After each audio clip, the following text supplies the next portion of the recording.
They didn't give me. Yeah, but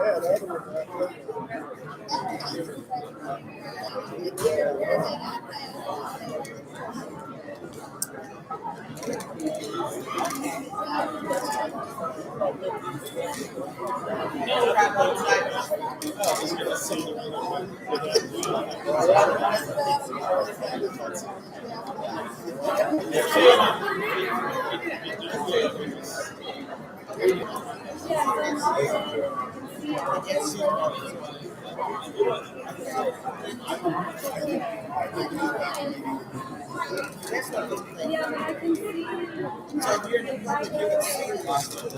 Sure. No, but I can see it.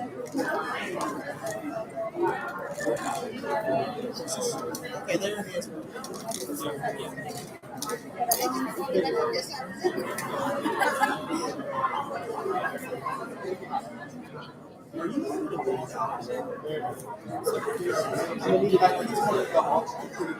Yeah, no, I did.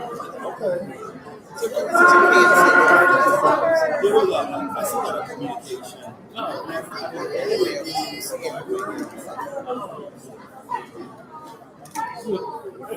don't know. Can you walk me through that?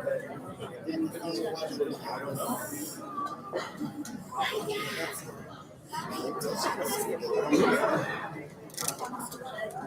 And I think here's what we would I know.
This meeting will be, we will call this meeting to order.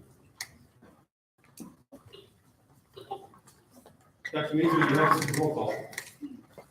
Mr. Davis. Here. Dr. Dykeman. Here. Mr. Worthy. Here. Ms. Davis. Here. Mr. Bybee. Here. Dr. Camp. Here. Dr. Knox. Here. Dr. Max. Here. Thank you. Will you all please join us, stand and join us in the silent meditation and then the pledge of allegiance.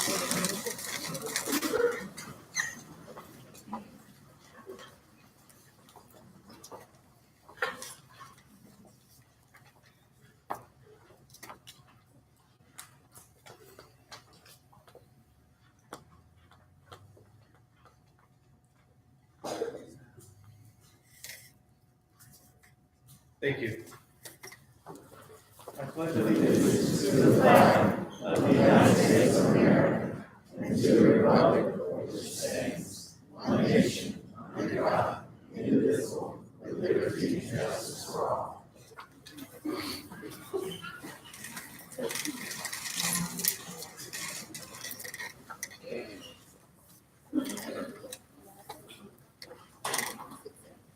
We have a full house to this evening and a full agenda, so thank you for being here. There's a few more seats on the front row if anyone is so daring.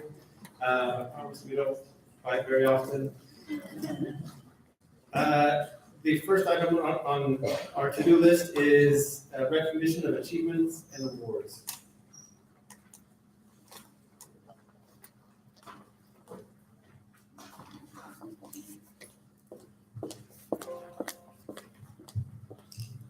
Good evening. We have a, I think, historic number of recognitions since my tenure at the board office tonight.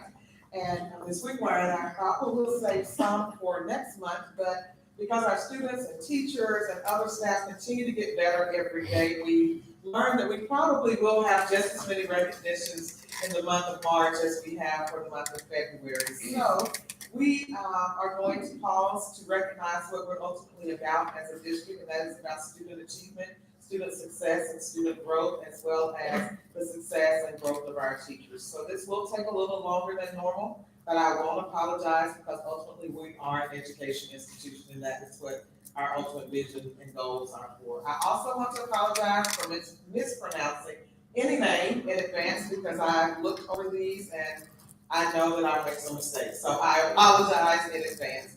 We're going to begin with our February Better Everyday Awards. We began our Better Everyday Awards 2 months ago to recognize faculty or staff members who have gone the extra mile for our students. The first group that we're going to recognize is the Gaines second grade team, and that is Cynthia Paulson, Shelley Wiltshire, Andrea Mooney, Brittany Cagle, Kenneth Hobbs, and Lori Bigham. And this group of teachers had some of the largest growth on our most recent math assessments, and we want to celebrate you for your work with our students.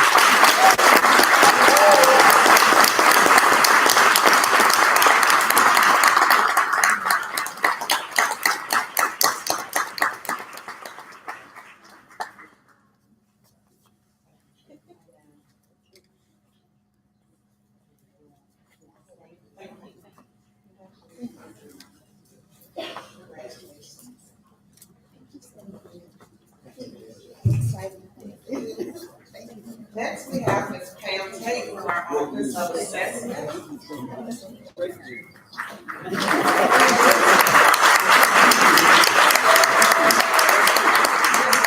Exceptional person and employee, but most of all, she is an absolute advocate for the children of Clark County. Students are always at the center of her work, whether that be with assessments or supporting the gifted or ESOL programs. This perspective is exemplified in her work around the Advanced Placement Assessment Program. The AP testing program is complicated and diverse with many moving parts. Pam ensures that the process of signing up for and taking AP tests is seamless for our students. She hires dedicated, qualified test proctors, orders materials, handles registration, and especially communicates the fact that many AP tests are paid for either by the state or the district, especially for our low-income students. We have recently been celebrated for the number of students we have taking and scoring a 3 or higher on our AP exams, and this would not have been possible without the work of Ms. Tate. Thank you.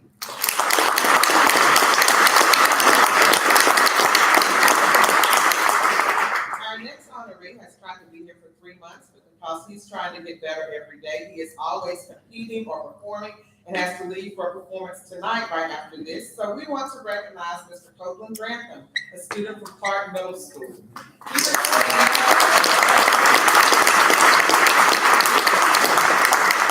received the Martin J. Jenkins Scholar Award and is named in honor of Dr. Jenkins' father of research on gifted Black students, and it's designed to honor the achievements of highly gifted Black students who excel academically in school. Applicants must be a Black student enrolled in a public school in grades 6 through 12 and meet at least 3 of the following criteria: exceptional test scores, accelerated coursework, exemplary achievement, early entrance, middle school dual enrollment or high school joint enrollment, exemplary schoolwork, and competition winners. So congratulations, Copeland, for recognizing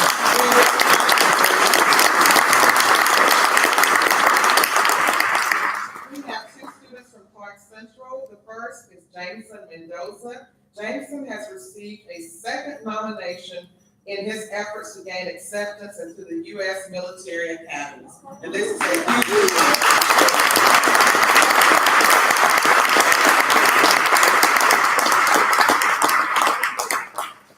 Next, we have Ms. Elena Gilbertson Hall. Elena earned a perfect score on the the ACT most recently.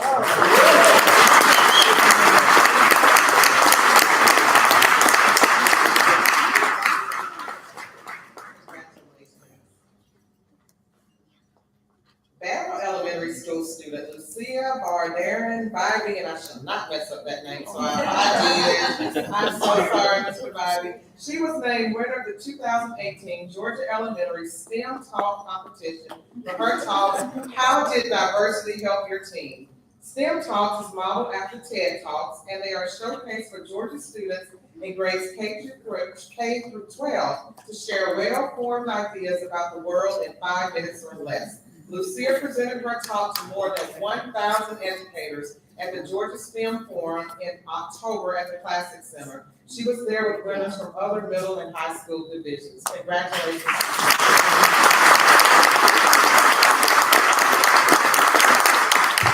Congratulations to Clark Middle School 8th grader Marissa Partain for winning the 2019 Northeast Georgia Regional Science and Engineering Fair T-shirt design contest. In addition to having her design featured in the 2019 Science and Engineering Fair, her T-shirt will be on display and she will receive a $50 prize. Congratulations to Marissa. And moving right on.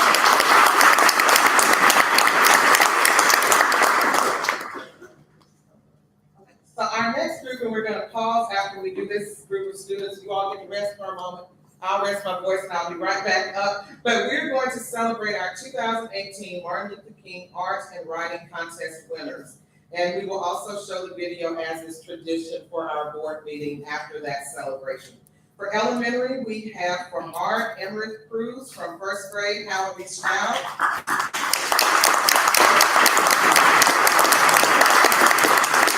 And writing, Ryan Watkins, first grade from Barnett Schultz.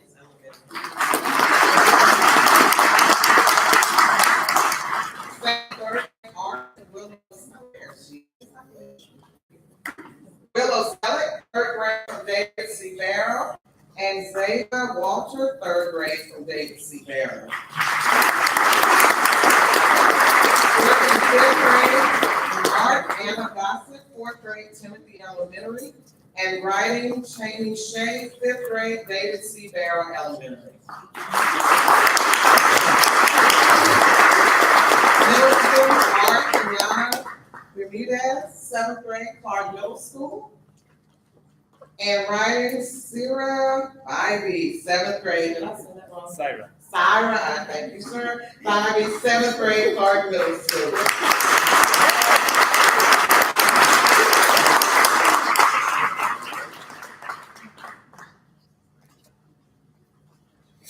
High school, Akasha Brooks, 10th grade from Clark Central High School. And writing, Courtney Mitchum, 12th grade from Clark Central High School.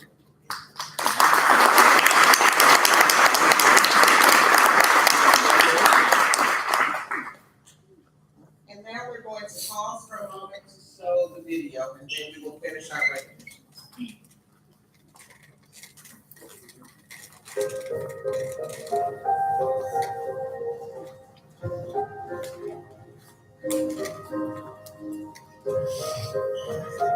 My painting is called The Potential Within. In my painting, each person has a different skin tone. They all hold a book in their hands.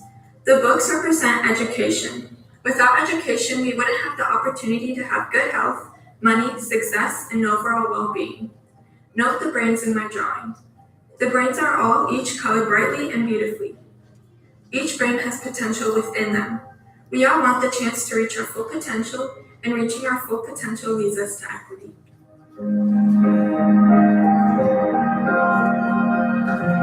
How does education create equity? In some places, girls aren't allowed to have an education. If girls don't have an education, they can't have a voice in the community. My great-grandmother lived in Iran. She was illiterate because she was not allowed to go to school.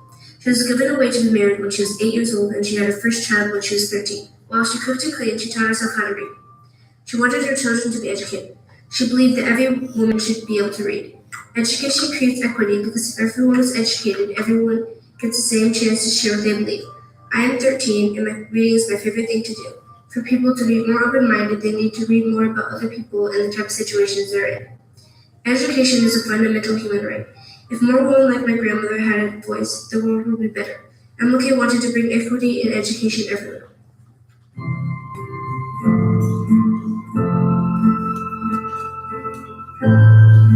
My picture shows equity. I am reading it. There is a group with the teacher. We all are getting what we need.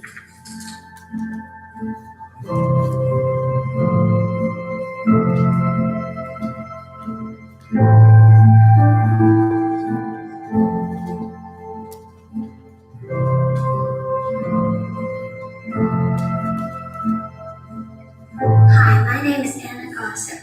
Equity can be created when children of all races, girls or boys, have the chance to get a great education. If this happens, then all who apply for a job will be equal no matter what their background is. On my poster, the cap represents education and the scale represents equality between boys and girls in different races or disabilities if they all have a great education.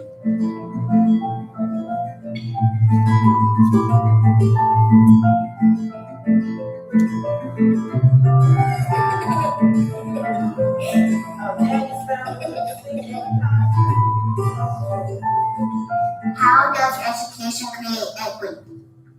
Equity in education means to be fair. A fair education is not everyone getting the same thing, but everyone getting what they need. Every student has a chance to succeed. Equal is not always fair. Each student may need something different to be successful. At my school, we each get what we need to learn. It doesn't matter what your skin color, we should all be treated fair. Education creates the equity for each one of our dreams to come true. We all have dreams, you have hopes, so work hard, it will come true.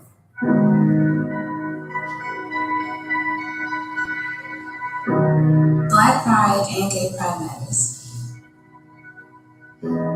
Everyone should be equal. We need to come together as a whole. Quote by me. My fist represents Black pride, sexism, and gay pride. What I mean by come together as a whole, I feel like no one should be judged by what they like or the color of their skin or their sex. No one should be judged at all. And that's how the world very much is today. Not just America, but the whole world needs to come together as a whole because that can help us out as a community. How does education create equity? I believe education creates equity because we all have a choice in how we want to receive our education and a choice on what we would like to pursue. Coming into school, we all receive the same education. And even though minorities are not favored in the system, we still have access to knowledge. Having an education can get you a long ways, no matter who you are, as long as you know how to use it to the best of your abilities. When we graduate from high school and even college, we all receive the same piece of paper, a diploma that states our completions and accomplishments. What we choose to do with that diploma is up to us, no matter what our circumstances are. Education creates equity because it doesn't discriminate. We all can be educated no matter who we are, and we all have the right to an education. Education is a pathway to something bigger in the future, but it is solely up to us on how we use it, and it's up to us to decide the level of prosperity we would like to reach.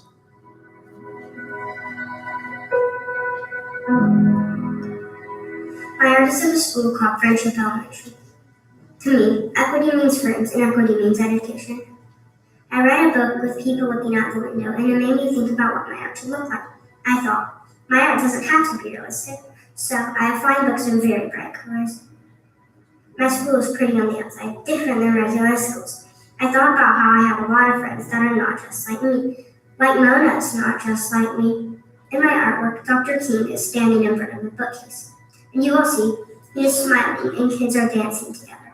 One boy is helping another girl up the stairs, and the picture of the boy and the girl at the desk shows one needs help in math but is great at reading, and the other is great at math but needs help in reading. To me, equity in school means that not everyone gets the same thing, but they get what they need. To have friends of many colors, you have to go to school and learn with kids of different colors. My idea of equity is friendship elementary.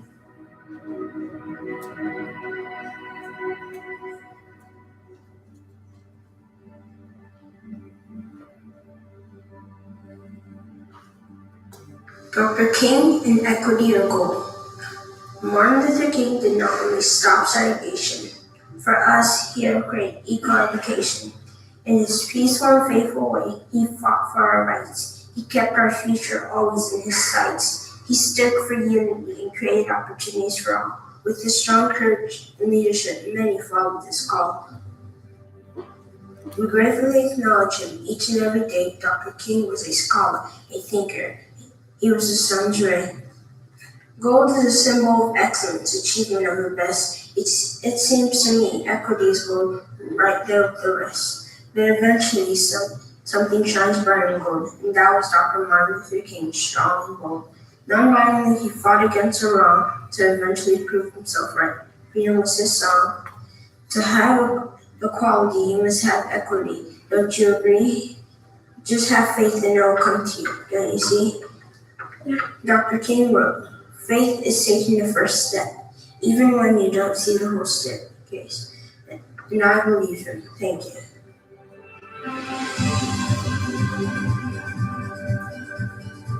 MLK had a dream for kids to all learn together in the same school. His dream is alive in Athens, Georgia. At our school, we read the BFQ together. It's our favorite story in reading. MLK had a dream for kids. His dream is alive in Athens, Georgia. At our school, we play back-to-back together in math. It's our favorite game. MLK had a dream for kids. His dream is alive in Athens, Georgia. At our school, we built a solar oven together. It's our favorite experiment in science. MLK had a dream for kids. His dream is alive in Athens, Georgia. At our school, we play ukuleles together. It's our favorite instrument in music. MLK had a dream for kids. So all learn together in the same school. His dream is alive in Athens, Georgia. I am glad that MLK's dream is alive because kids of all different colors are learning together today and every day.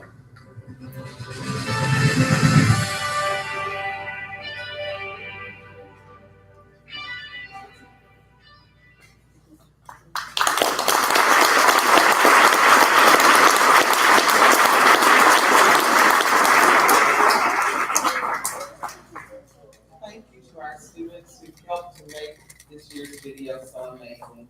Job well done. We will now continue with our recognitions. Next, we have two Barrow Elementary students who placed first and second in the state radon awareness poster contest. Fourth grader Emma Starnes took home second place, and first place winner is fifth grade Blake Burnt.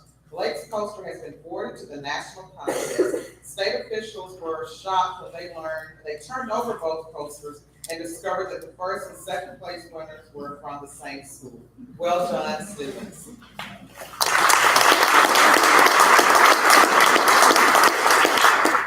Governor's Honors Program. The Governor's Honors Program is a residential summer program for gifted and talented high school juniors and seniors. Congratulations to all of these students for being nominated, and best of luck to our semifinalists as they proceed to the next level of competition for this year's prestigious program. Our nominees were Edgar Chakoya from Cedar Shoals High School, Paula Monterola from Cedar Shoals, Brooke Frazier from Cedar Shoals, Andrew Chagola from Cedar Shoals, Oliver Nissel from Cedar Shoals, and Kevin Chin from Clark Central High School. Students who actually have now made it on to semifinalists are William Fain from Cedar Shoals High School, Morgan Frankowiak from Cedar Shoals, Sachio Goody from Cedar Shoals, Catherine Upchurch, Clark Central, Melanie Morgan from Clark Central, Marjorie Devereaux from Clark Central, Shay Peters from Clark Central. I think all of our high school students have a chocolate tonight. Casey Penley from Clark Central. Alexander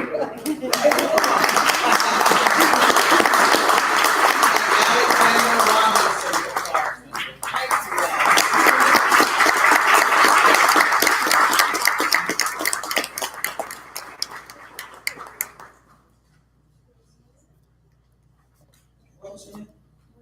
Okay, this is Morgan. Morgan, you can come on through and she will get your certificate to you. We don't want to hold up the line. What's your name? Shay. Shay Pickers. This is Shay, everyone. Okay, people on the shake hands too. I'm sorry. Casey is here. There you go. And Alex.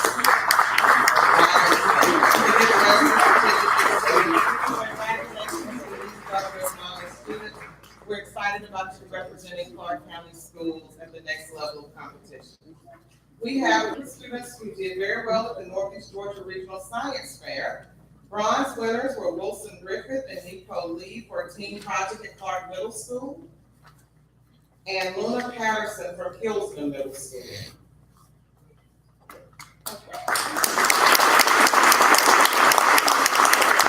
Princess Mayo from Hillsman, Avery Cannon, Maya Clement, and Sophia Balsamo for a team project at Clark Middle, and McKinley Vick from Hillsman Middle School.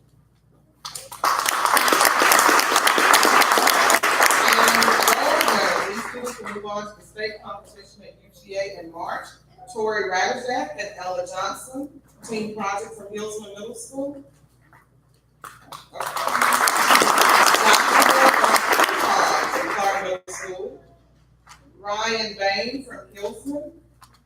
Maddie Spillane from Clark Middle, and Ellie Crane from Hillsman.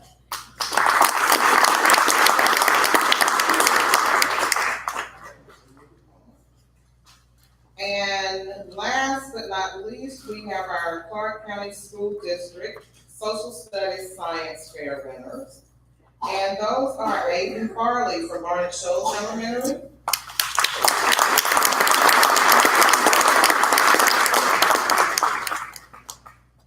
Britt Bernstein from Clark Middle, Chase Burt and Charlotte Foggin from Clark Middle, Basco J. Roche from Clark Middle, Aaron Cabell and Finley Freeman from Clark Middle, Leon Zavala and Ryan Marshall from Clark Middle. I'm going to say all of these next ones are going to Clark Middle School. Caroline Goldman and Jamie Rips, Molly Harwell and Jane Vereen,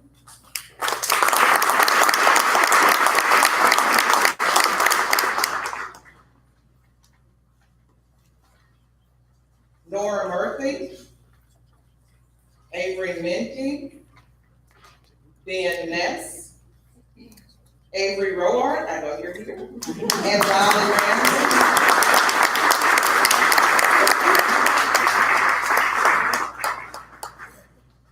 Benjamin Sidor,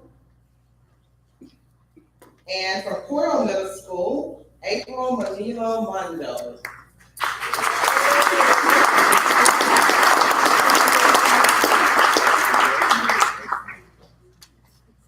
And I wanted to make sure we did not omit Ella Johnson. Is Ella here? She competed with Tori. Okay, and I think that is it. Congratulations to this month's referees.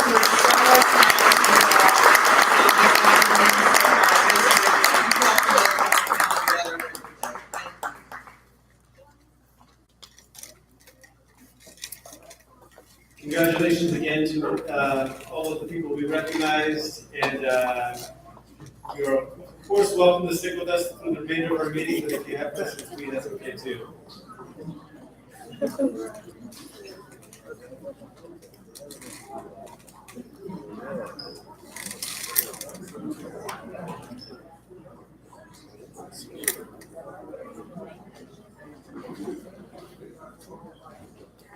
In fact, that's it. I think that's about all we have on the meeting tonight, right? Yeah, I think that's it. Good job, Jared.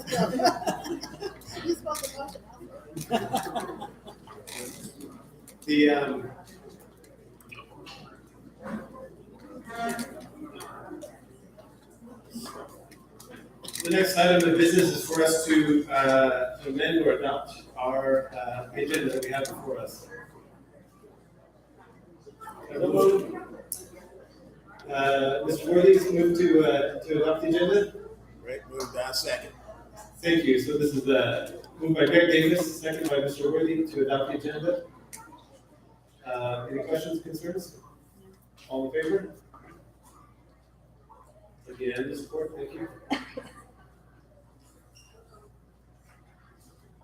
Moving on to section D of our agenda. This is for public comment. We have a number of individuals who have signed up to speak to us this evening.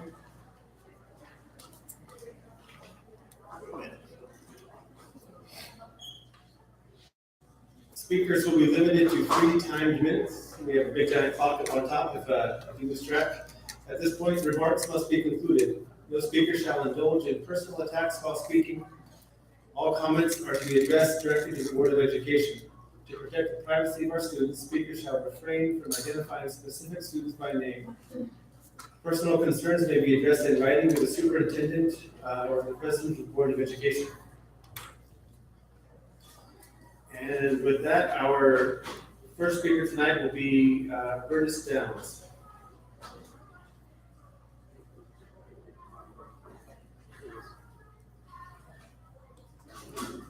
And just so on deck, we move orderly through, is Susan Lane. Curtis, thank you. Hello. My topic is local partners and community trust. And I am remembering back a few months ago, my favorite night of the year, one of a couple of favorite nights of the year in Clark County in general, and also in schools, which is the Foundation for Excellence Center. I'm remembering back to the very first speaker, who was a teacher of about 15, and many others, individual awards, who were being honored for their exemplary teaching and the effect they had on their children's lives. And this was a teacher that I know personally because of experience at Clark Central. And she spent her time addressing her concerns to anyone from the district about the needs of her students beyond what she's capable of doing as a teacher.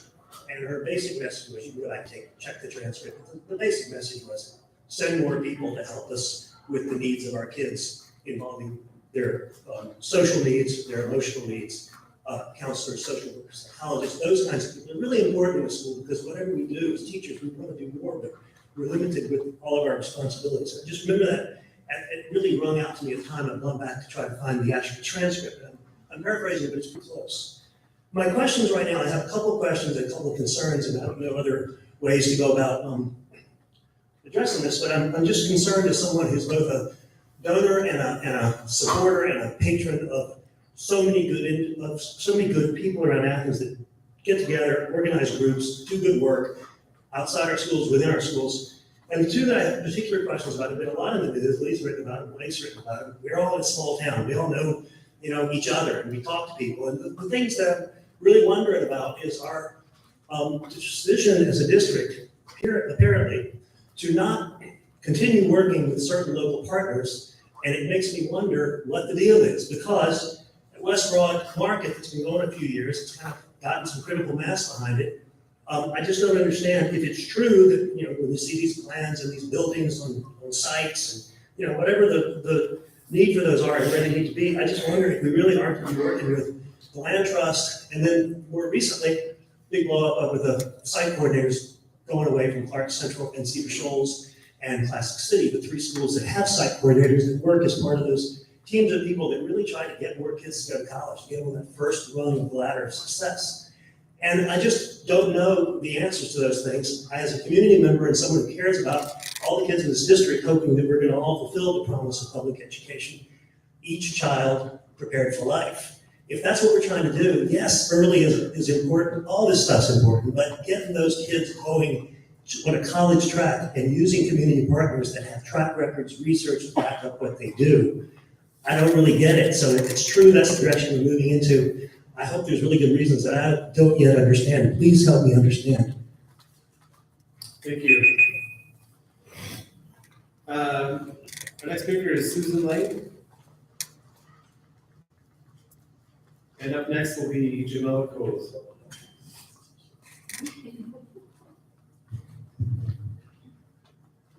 I haven't started.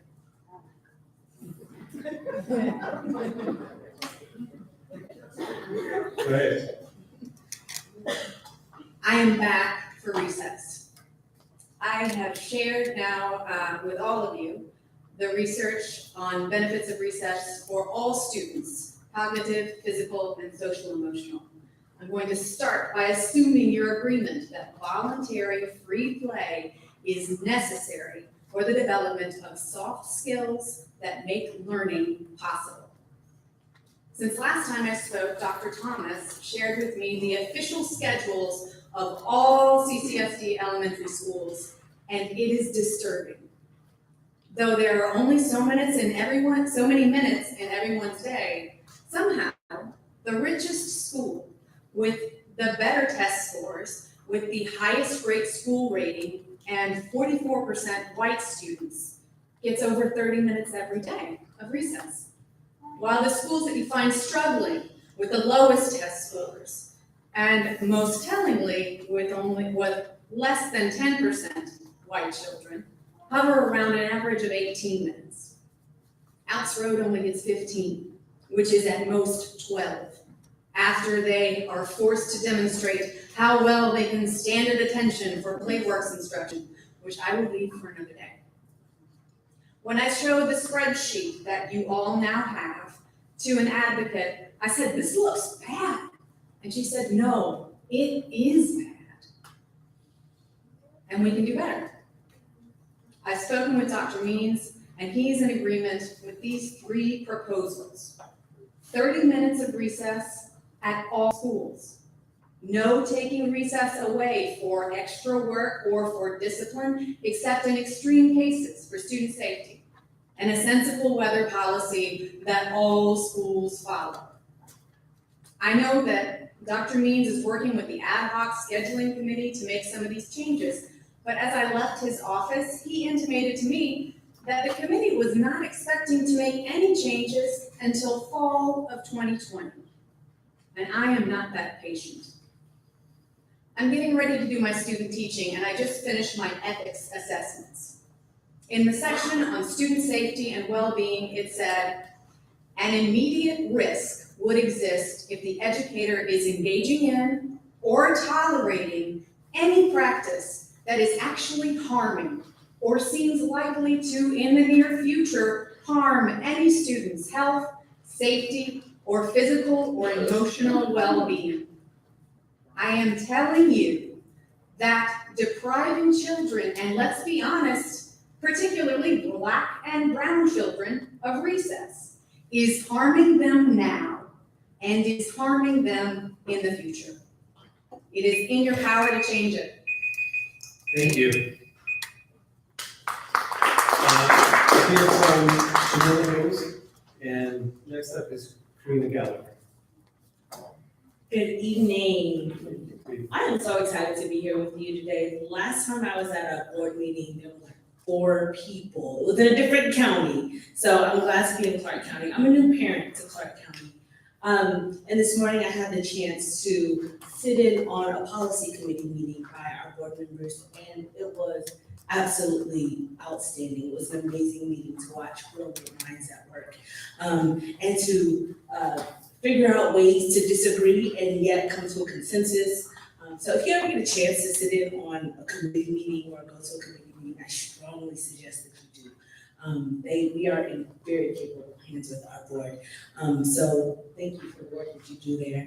I'm also here because I would like to publicly acknowledge that MAP testing, which has been brought recently, has been surprisingly very beneficial to me as a parent in helping me understand where my student is. I will tell you that I was super apprehensive because I'm a kindergartner, and I was not excited about standardized testing my kindergartner. That was not in like a purview for me. I don't believe in testing to that degree. But at the school that she's at, they did an excellent job of making it really comfortable and really student-centered, and it really gave me an opportunity to see how I could help her grow. So I thank Dr. Means for bringing that testing to us, and I hope that it continues so that we can see what's possible with using that tool. There is a tool that I'm a little concerned about, which is the I Read program, and I wonder how other schools are doing with the iRead program. And my request is that the board, at the end of the year, take some surveys or talk to teachers, talk to administrators, and really review what has worked, what hasn't worked, and why that is the case. But other than that, I am just so excited to be in Clark County, to be at the school that my daughter's at, and to have the leadership that we have. So thank you. Thank you. Is Rita Gallagher? Thank you. And up next is Brian Allen.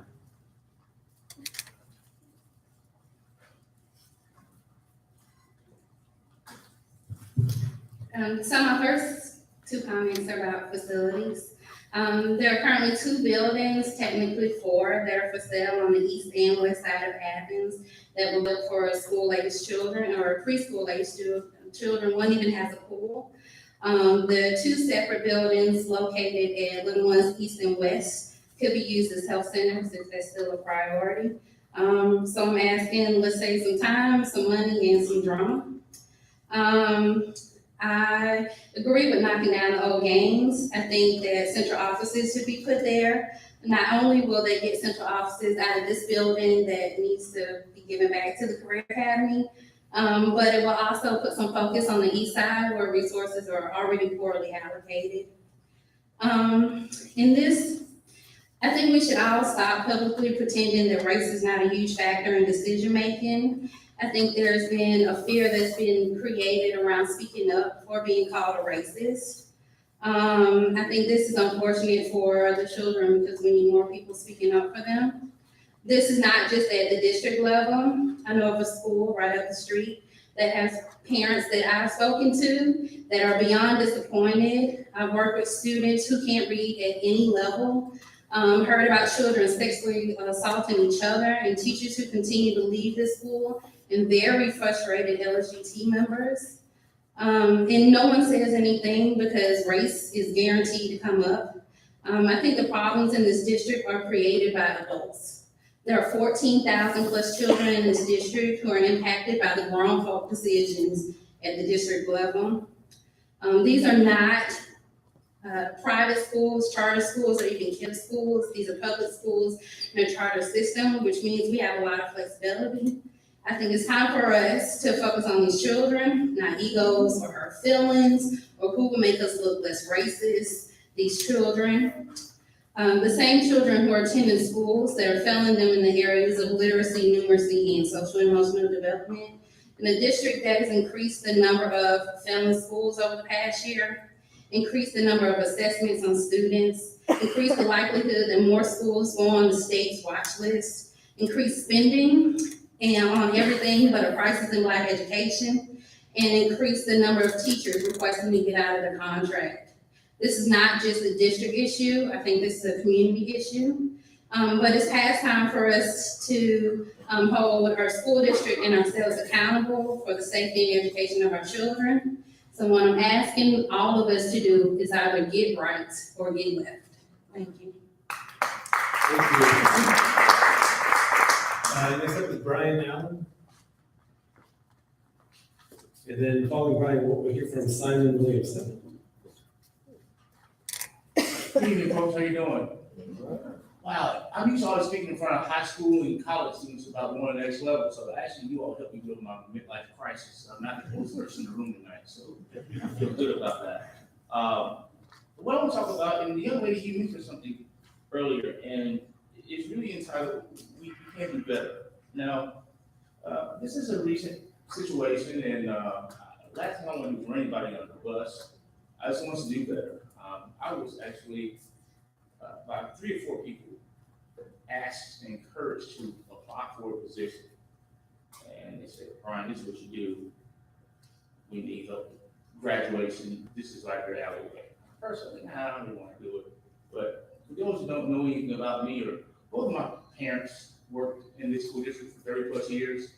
I went to Alex Road, Timothy Road, Clark Middle, Clark Central. I see my assistant principal from Clark Central there. You know, more time in this office than I would like to, but he got me through it. You heard a little bit. That's all right too. I appreciate it, man. I applied for a position, and this was then before the Christmas break. I would just call and ask, like, hey, I really want to talk to you, I'm gonna get you an interview, probably beginning of the year. Right, no problem. Well, to make a long story short, because I don't want to run out of time, today I was notified after seeing several emails, communications to the person that somebody interviewed that decision probably already been made, somebody's already in mind. Well, wow, I really would love the opportunity to be able to share my point of view with the person and, listen, I'm not upset that I don't get the position. If somebody's more qualified than I, they should get it. I think it's about the opportunity and should give them more transparency in the hiring process. The person's told me to get an interview, I expect to get an interview. So that's really just maybe a challenge to the school board. I know a lot of new members on here, and I want to be someone that helps. I'm not here to throw anybody under the bus or anything like that. I want to help, but these are some things I do. I hope that a position like that, I hope it's filled by somebody who obviously will be qualified, someone who's probably from here, that understands the dynamics of this city to help with the graduation rate. And I'm going to give you 25 seconds back. How about that? I'm done. Thank you. We'll hear from Simon Williamson. And after Mr. Williamson is complete, we'll hear from Gabriel Shippey. I'm here today just to tell you why I think Francis Berry will be a good member of the Board of Education. Already? Goes by quick. This is Russia. Happy Memorial. I just wanted to point out that Francis has a long record of devoting time to the community. That's probably stuff you're going to see in the application materials. That's certainly not something I think is too much of a secret. One of the reasons I think Francis would be good on the board is she's an incredibly pragmatic person. I worked with her before and on a campaign, and we got a lot of advice, and Francis was really good at separating fact from not good fact. She has a real ability to see into the future analytically. She doesn't just rely on people telling her what she wants to hear, which when it comes to a board that makes decisions of this magnitude, I think is a really, really important characteristic. She'll be great at analysis of the potential decisions this board makes and that the superintendent brings. And I think the other thing that I want to make sure is really an important part of what she does is she's really good at listening. And in a consultative body like this one, I think it's really important that people are able to do that. There's 10 years. One of the reasons I think Francis would be good here is that she will listen to all of your opinions. And that's a really important thing in any sort of legislative body. And I give you back 1.5 minutes. Thank you so much. Thank you. We'll next hear from Gabriel Shippey. After which we'll hear from David Gunton. Is Mr. Shippey here? We will go directly to Mr. Gunton, please. After which we'll hear from Kali Pandya.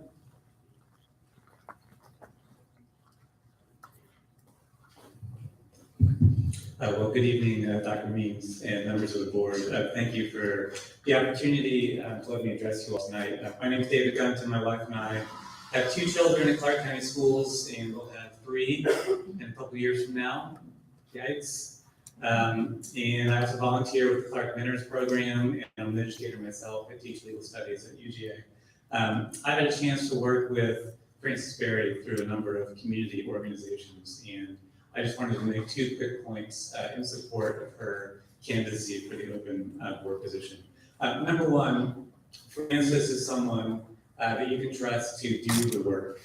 You can put her in charge of a committee or a project or whatever, and you know it's going to get done, and she's going to do a good job at it, whatever it is. And that may seem like a small thing, but when you're doing work like you all do, juggling these responsibilities with sometimes other jobs and family responsibilities, I think that was really valuable. And I really think that you would find, not only does Francis have terrific qualifications, but she would be a terrific colleague for you all and a teammate. And number two, just speaking personally, and from what I know from personal experience about Frances's values, she is someone I know who will always make decisions in the best interest of our community's children. And as a parent, I have 100% trust and confidence in her. So thank you very much for your consideration. Thank you. Well, let's hear from Kavi Panyan. Did I say that right? Afterwards, we'll hear from Lisa King. Hi, my name is Kavi Panyan, and I'm a community member in Athens and a student at the University of Georgia. And during my time at UGA, I focused my studies on K-12 educational equity and school discipline. There are no easy solutions to fixing difficult problems in education. As we know well in Athens, community problems such as poverty, including security and lack of access to healthcare, have huge impacts on student achievement in schools. However, one theme that I've repeatedly seen in my research is that bold, courageous, committed leadership at the district level can make a big difference for student outcomes. In part, that refers to the superintendent. Our own Dr. Means wrote about that in his dissertation. The other part of bold leadership is the school board, and that's what I'm here tonight to speak about. As the board considers who should fill the vacant seat left by Vernon Payne in District 2, I know that they're looking for the strongest candidate who can make the biggest impact on our schools. That candidate is Frances Berry. A former counselor and professor, Dr. Berry has extensive experience working in education. School counselors are a critical part of any school system, as parents and students well know. And Dr. Berry's experience training and working with school counselors will provide a unique and much needed perspective to the board. As an Athens citizen, Dr. Berry has been extremely involved with the community, and especially with building stronger relationships between the community and public schools, leading community discussion forums to bring together community members and members of the public school administration. Doing that sort of work as a citizen speaks to a genuine commitment to making the community and public schools work for one another. And public schools working for one another is what we need in this community. That commitment would be a guiding force in all of Dr. Berry's work as a member of the school board. A mother of a CCSD student, dedicated community member, and trained counselor educator, Dr. Berry has clearly shown that she is both dedicated to her schools and community and skilled enough to translate that support into smart, effective policy. Having her experience and skills on the board will greatly advance the vision of the Clark County School District to build a culture of high expectations and equity in which all students grow academically and socially to improve our community and our world. Dr. Berry has lived that vision in her professional life and as a member of the Athens community. And as a member of the board, views those experiences to push our district to greater heights. She's an extraordinary candidate, and I hope the board sees fit to appoint her to fill the vacant District 2 seat. Thank you. Thank you. We'll hear from Lisa King, after which we'll hear from Patrick Davenport.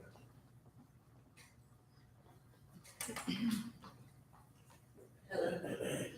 I'm here to speak in support of Frances Berry.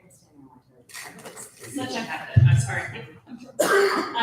In support of, I mean, I can make that actually. I appreciate it.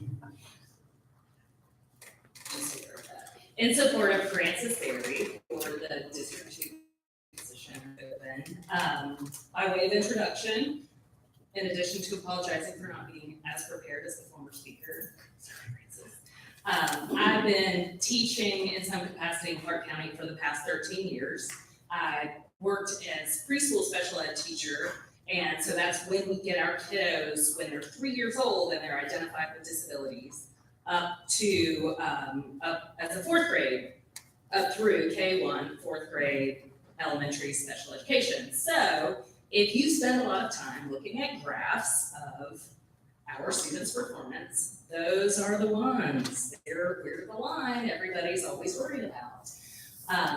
I'm also a parent of a student in Clark County now, and I have a lot of opinions about how we support early intervention in a real way. I know that Mr. Downs spoke about, yes, early intervention is important, but we have to get them on the end where we're pushing them out into the world, and I absolutely agree. We have so much opportunity to wrap around these kiddos. We have enormous challenges and opportunities in this district. And I've known Frances for 10 years, and I feel so confident that she is the kind of person who can listen to complicated issues and listen to different perspectives and not feel like she has an agenda to push forward, and that she can synthesize information and make really solid decisions about programs that may not bear fruit for 12, 15, 20 years. That's the hard part, right? We show up and we want to fix, but that's not how it works in education. And I feel like sometimes we have a really short attention span in the Band-Aids. And Frances is a person I trust in terms of her support of social justice. And I agree that we don't talk about, I'm sorry, where Ms. Gallagher is, or she's gone. We don't talk about racism. We don't talk about our race issues enough in Clark County, because it's real stuff and it's impacting what we do. And it can't be all white. I will say it because my heart are my students. I'm a behavior person. The little black boys, I see what happens to them when they get into third grade and they're not cute anymore. And I trust my friend Frances to have their best interests at heart, my best interests at heart as a teacher, and my daughter also. Thank you. Thank you. We'll hear from Patrick Davenport. Afterwards, we'll hear from Kira Deagle-Drake.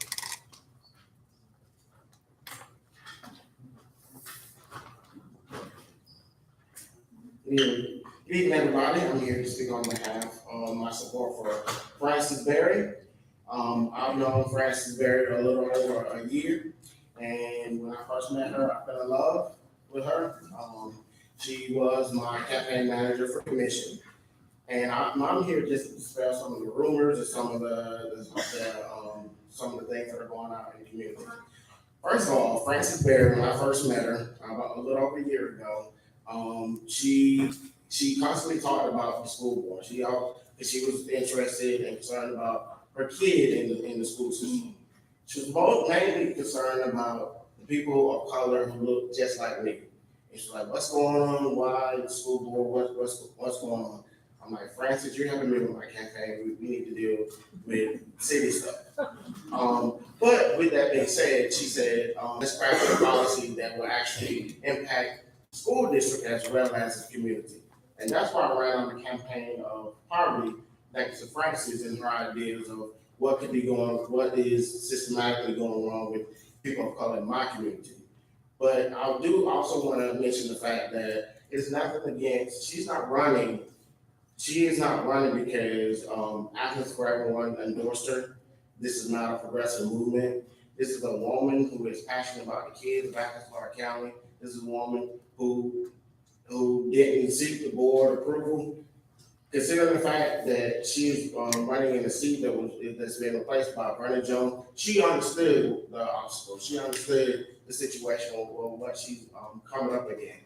She's doing this not because of color, not because of Athens for Everyone or some progressive movement or the Democratic Party. She's doing it because she cares. She has so many years of experience in dealing with kids with her PhD in counseling that she wants to bring value. She wants to stop the status quo and the ignorance that some of the folks we have on the school board. She wants to stop that to bring about a better change in our school system and better change within our community. I strongly support Frances Berry. Is not against anything against Bagby. It's not against anything Sim. We respect them. I just think it's time for a difference, and that's why this white woman is running. She wants difference she wants difference on our school board. I believe she has the talent, I believe she has the skills, and I guarantee you from the many conversations we had about the school kids in our school system and some of the ills that's taking place, that she has the passion and the drive to get things done. If you want that change, I beg and I pray for the board to make that change. It's up to you guys. God bless. Thank you. Thank you, Mr. Davenport. Kira Deagle-Drake.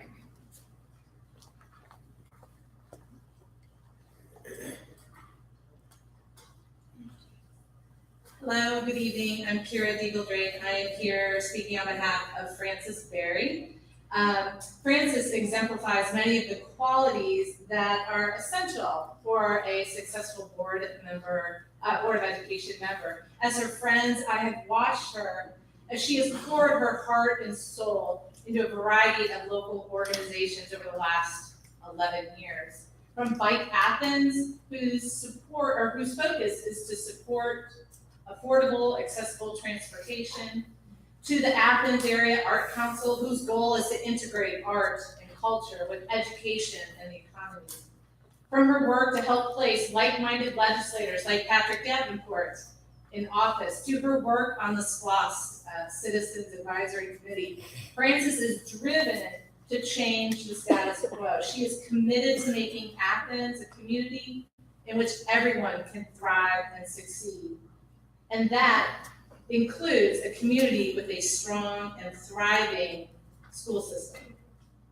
While considering her interest in serving the board, Frances reached out to teachers, students, parents, and community members seeking input regarding priorities, opportunities, concerns with respect to the Clark County School District, as well as what people would want from their board member. In addition to an overwhelming support she garnered, we did hear one particular issue over and over again, and this was brought up by a few people already this evening: the need for more counseling, nursing, and support services to address behavioral and mental health challenges of the CCSD students. This issue would be among her top priorities if selected for the board. As for what people want from their board representative, they said they want a representative who will ask the hard questions, consider the wide and varied population in our education system, and fight in support of decisions that will best serve our students and our families. As a constituent in District 2, you can count on Frances to be a fierce supporter and not accept the status quo. As a BOE colleague, you can count on her to be a critical and reasoned thinker, an excellent communicator, and a strong proponent of the Board of Education. Frances is tough, she's passionate, and will do what is best for Clark County. Again, my name is Kira Deagle-Drake. I'm a parent of a senior at Cedar Shoals. I'm a 6th grader, I'm a librarian, and I wholeheartedly support Frances Berry as the District 2 Board of Education. Thank you. Thank you. The one person we skipped over was Gabriel Shippey. Did Gabriel make it back in the room?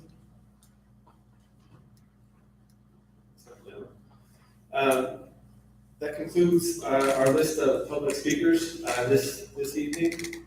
Jared, can I make this petition? Right. Is there a more appropriate time in the agenda to do that? I don't think so, because this is part of the input, so I don't know what else to do. I'm open to whatever you say. Sure, just go ahead. I'm just, I've already told Dr. Means I would pass this to him. This is a petition that was given to me coming out of, I was told that these were parents, 30 parents who signed this at Wall Middle School saying, we, the undersigned, want a strict student self policy, including consistent consequences in Clark County schools. Thank you, Mr. Davis. Thank you for sharing that.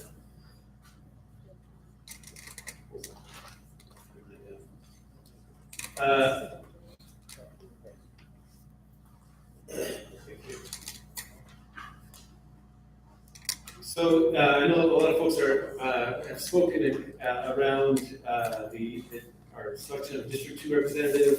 We're going to follow along with our agenda as we have it outlined. So that conversation is going to come back up a little bit later on after we do some other business. So thank you for being with us.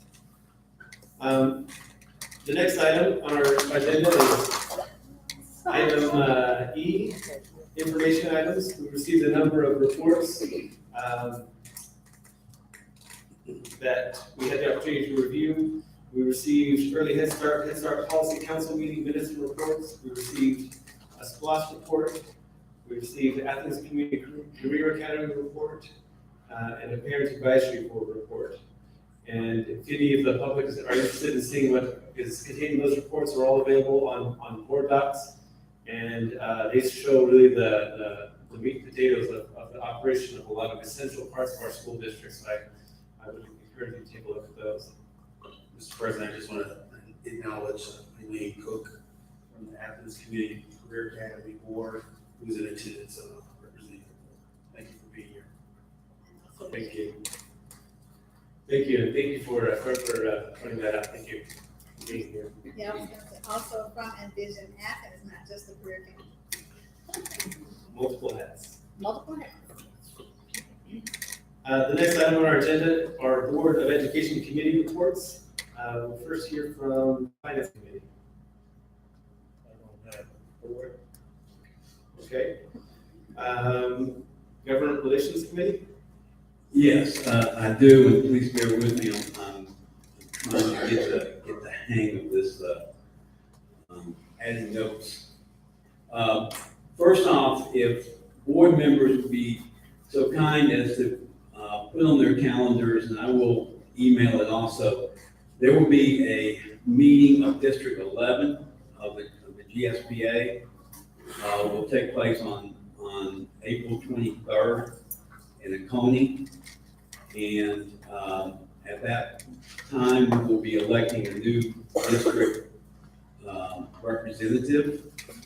And it's one person, one vote. So as many of us who are there out of the 14 counties, that is where that will take place. I also would like to say that we have started working on, and I say we, the Government Relations Committee, have started looking at proposals that we would give to the Georgia School Board Association for their legislative agenda. So we'll be voting on those next month. And so please be on the lookout for those as well.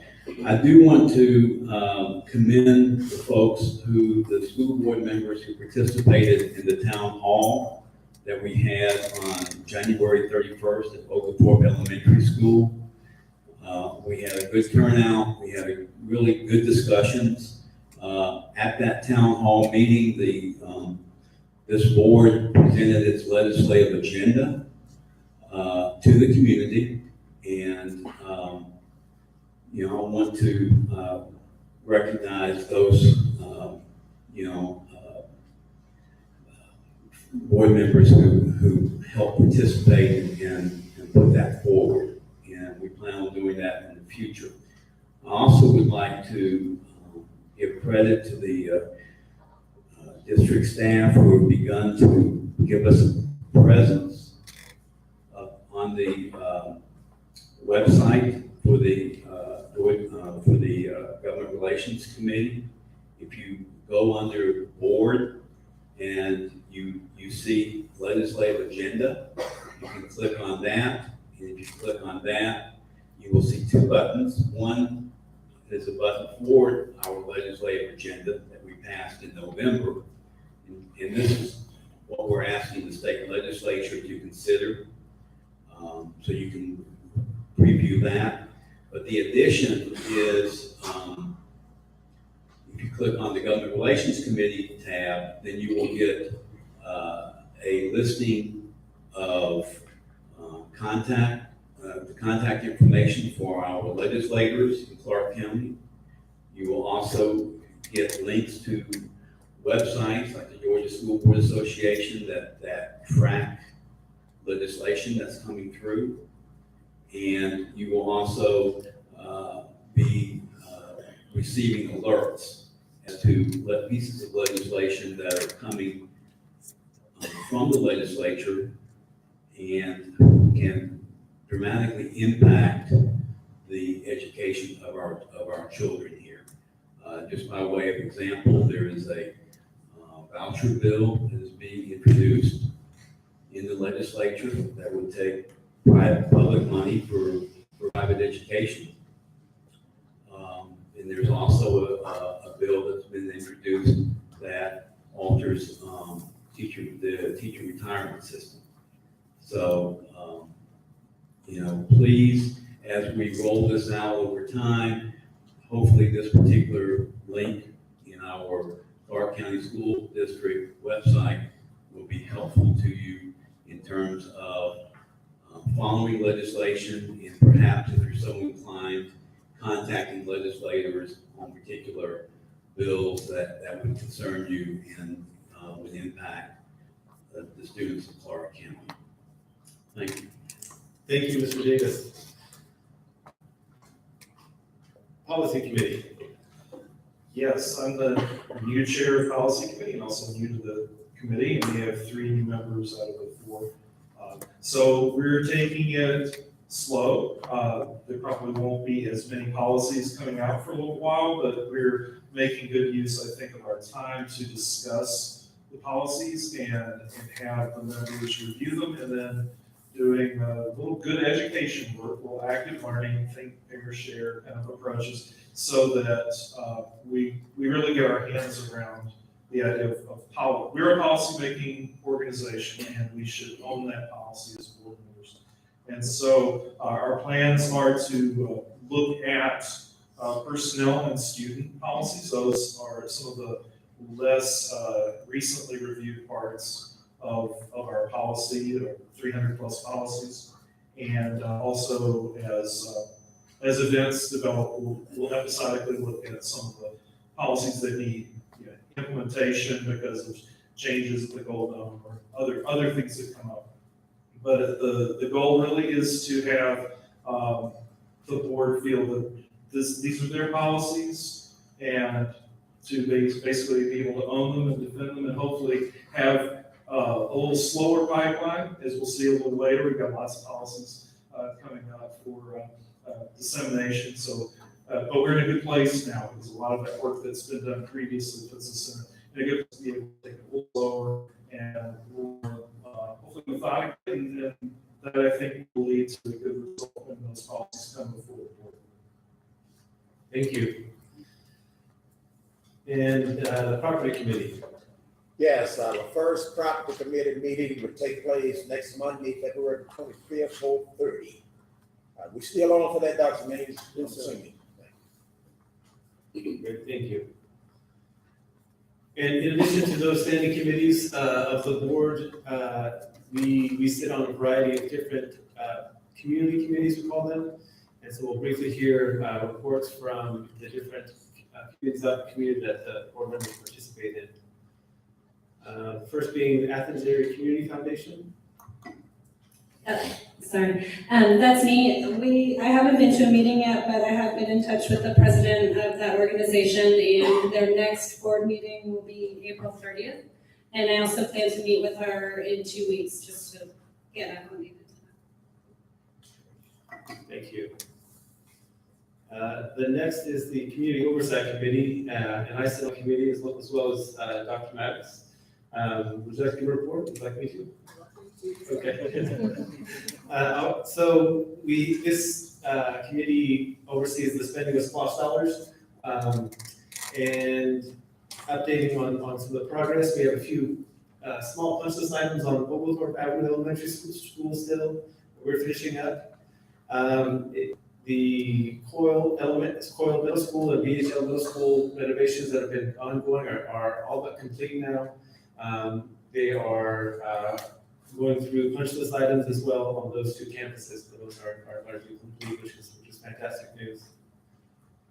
Our big project is our middle school, Hillsman on the east side, and that is really taking shape. If you have the opportunity to drive by and see that progress, it's pretty outstanding. The weather continues to be a challenge as we get the roof on the last portion. But a significant amount of it has been roofed in, and they've called in additional contractors to help with the brickwork. And as of last week, we're still slated to be completed by September 1st, 2019, which is very good news. Looks like a college campus. Yeah. Very cool, very big. It does look like a college campus. And that is all I have for the Community Oversight Committee. Division Athens. So yes, Envision Athens has progressed very well, I think. So this year, we have wonderful kickoff coming up that will invite the community to come in and look at where we are on progress, project by project basis. We have posted some wonderful postcards that give you the status of the 14 number one initiatives across 14 different areas affecting the community. I have a few of those with me, so if anybody wants one, I'll be happy to get it to you. And we might have some others floating around here in the audience, but we can definitely get you that little postcard. The other thing that I want to make sure everybody's aware of is that envisionathens.com is where you go for all of the information about Envision Athens. And we added a new feature this last month, I believe it was, where for all of those 14 initiatives, if you click on the initiative, you will find opportunities to volunteer in those particular areas, and it will give you 100% of the things that are happening that have been defined for that particular area, but also the agencies in our community that are seeking volunteers and seeking involvement from the community. And I think that's so very critical. Now that list changes, so if you see 3 people there this time, there might be a different 3 next time. And if your agency isn't there, you need to let somebody know so that we can get you in that rotation to make sure that we're equally giving you opportunities to gain access to people coming into the community that want to be involved. That's probably enough about Envision Athens, but it's an awesome, awesome experience to be in a city where all of the priorities are being addressed publicly and the information is being shared publicly about the status of those initiatives and where we are. So I feel very privileged and to be a part of that. Thank you for allowing me to serve this next year. Thank you for this current year. Thank you, Ms. Davis. The next committee is the Foundation for Excellence in Public Education, and I have the privilege of representing the school board on with that organization. And the big news there is that the applications are now open for community members and students to nominate educators and for a whole host of different awards. And so if you go to the Foundation for Excellence website, you'll see the long list of the different categories and awards possible. And so if you have educators that you love, if you have people that you think are outstanding, please take the time to nominate them for an award that they qualify for. There's great information there about the specific criteria for each one. But the Foundation for Excellence has been a long time advocate of education here in Athens. They're a great partner with the school district. The giving of awards is a major part of what they do, and so please take that time. And finally, we have the Georgia School Board Association, which Dr. Gant has volunteered to represent our school board on. I don't know if you have a special report this time. I don't know. I didn't get your email, and I think June is the next meeting, but no report. Great, thank you. Then moving on to section H of our agenda. These are the minutes of our previous meetings. We received the minutes from the work session, January 3rd of 2019. Any changes to those minutes? None. Do you have a motion to approve those minutes? Moved by Ms. Davis. And seconded by Mr. Davis. Thank you, no relation. All in favor? Unanimous, thank you very much. We also received the minutes from a regular meeting, January 10th, 2019. Any additions or changes to those minutes? Have a motion to approve those minutes? Thank you, Dr. Mattis. Is there a second? Second by Dr. Gant. Thank you very much. Can I just ask one thing? Sure. It looks like on these, there's a question about including Mr. Payne's letter. Is that still left in those minutes? Let's see. Under information items.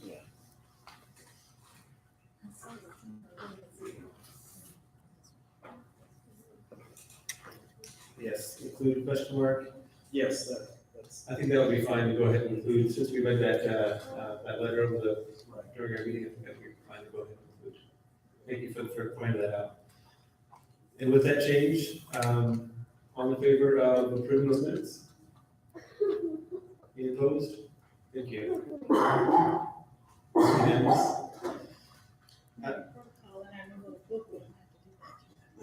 Okay. You don't want to throw anybody off. Yeah, okay.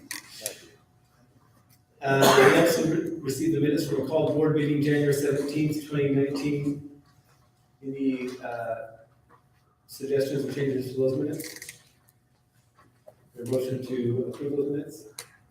So Ms. Davis, thank you. Second by Mr. Davis. All in favor? We're tag teaming. Thank you, unanimous vote. Moving on to section I of our agenda, this is our financial reports. Mr. Hamel, thank you for being here. Thank you, Chairman. Dr. Deans, board members, staff members, and audience tonight. Tonight we'll go over the financials for the month of November and the month of December 2018. First, we'll cover the balance sheets and revenue expense sheets for both months, and then we will look at the cash flow for both months, and then we will look at the KPIs for both months. So let's start with the month of November. I will point out some large ticket items just to give you an overview of what we look like. So for the month of November, we have cash of $72.7 million, and we have a fund balance reserve of almost $73 million. Then if we look at the revenue for that month, year to date for revenue, we've collected 59.6%, and the expenses year to date for that month are 30%, which is on par. We're projecting 150.8, so revenue's coming in about the same amount, $710,000 over. On the expense side, with a budget of 151.3 versus 150 million, we looks like we're under spending on the expense side for the month of December at a rate of $1.2 million. Combined, that is 1.8 versus the deficit of 1.2. So at the end of December, it looks like we were headed for a surplus of $641,000. The KPIs, that's December. Go to November, please.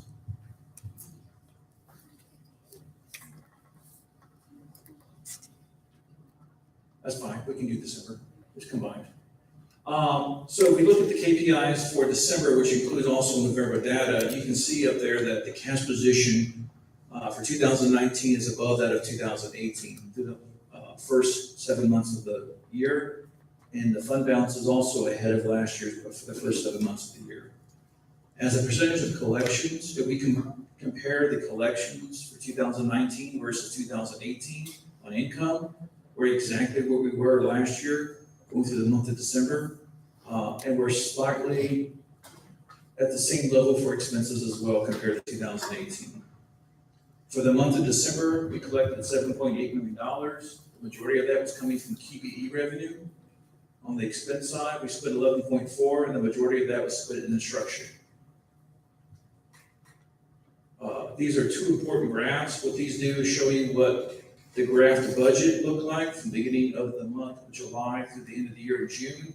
And the red line represents where we are on that graph in proportion to collections or payments. So as you can see, the revenue collected versus budget is slightly ahead, and we would like to be in that position all the time. And on the expense side, we're dead on expenditures where we expect to be this time of the year. And with that being true, that shows that currently we're projecting a surplus of about $640,000 if we were to shut down the year right now. And Mr. Bobby, that is the financials for the month of November and December. Any questions? Thank you. Any questions from the board on the financials? Is that 600,000 gonna take us, is it gonna be there in May? That's a good question, and we hope it is. I have some ideas about that. Okay. Any other questions from the board? I want to express my gratitude to Mr. Hamel for all his excellent work. He really does a fantastic job keeping the wheels on the bus, so to speak, and making sure that we're able to educate the children and in a meaningful way. And it's no small task to do this for a complicated organization. So thank you. And thank you for that. I have to thank my staff for all the work they do to help me do that too as well. Thank you. Absolutely. Thank you. Can I have a motion to approve the November 2018 financial report? So moved. Thank you, Dr. Knox. Is there a second?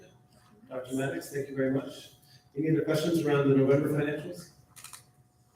All in favor of approving them? Thank you. Unanimous. Can I have a motion to approve the December 2018 financial reports? Dr. Knox, thank you very much. Second by Mr. Davis. Any follow-up questions around the December 2018 financial report? All in favor? Thank you. Moving on to section J of our agenda. This is our policy section. We have a number of policies, regulations, exhibits to be posted for public review for 4 weeks. And these are, so typically when our policy committee reviews a policy, we send it out to the public to receive input. And so we have one policy there. This is policy GBO, professional personnel resignation, which has been revised. Is there a motion on this policy? Move to post it for public review? Move to post for public review. Thank you, Dr. Knox. Is there a second? Second? Thank you, Mr. Davis. Discussion? No, I thought it was done. I thought this was, it hasn't been out already? No. Okay, my apologies. No, it's been discussed before, perhaps. Yes, it's been discussed a lot. Any other, Dr. Knox, any other input or context for this one going up? No, we've worked on it enough, and now it's time for public hearing. Great, fantastic, thank you. Hearing no other questions, all in favor? We're putting the GBO out first. Thank you. Any opposed? Thank you. Unanimous. And we have a number of policies that have been out for 4 weeks. And have we received any public comment? Okay.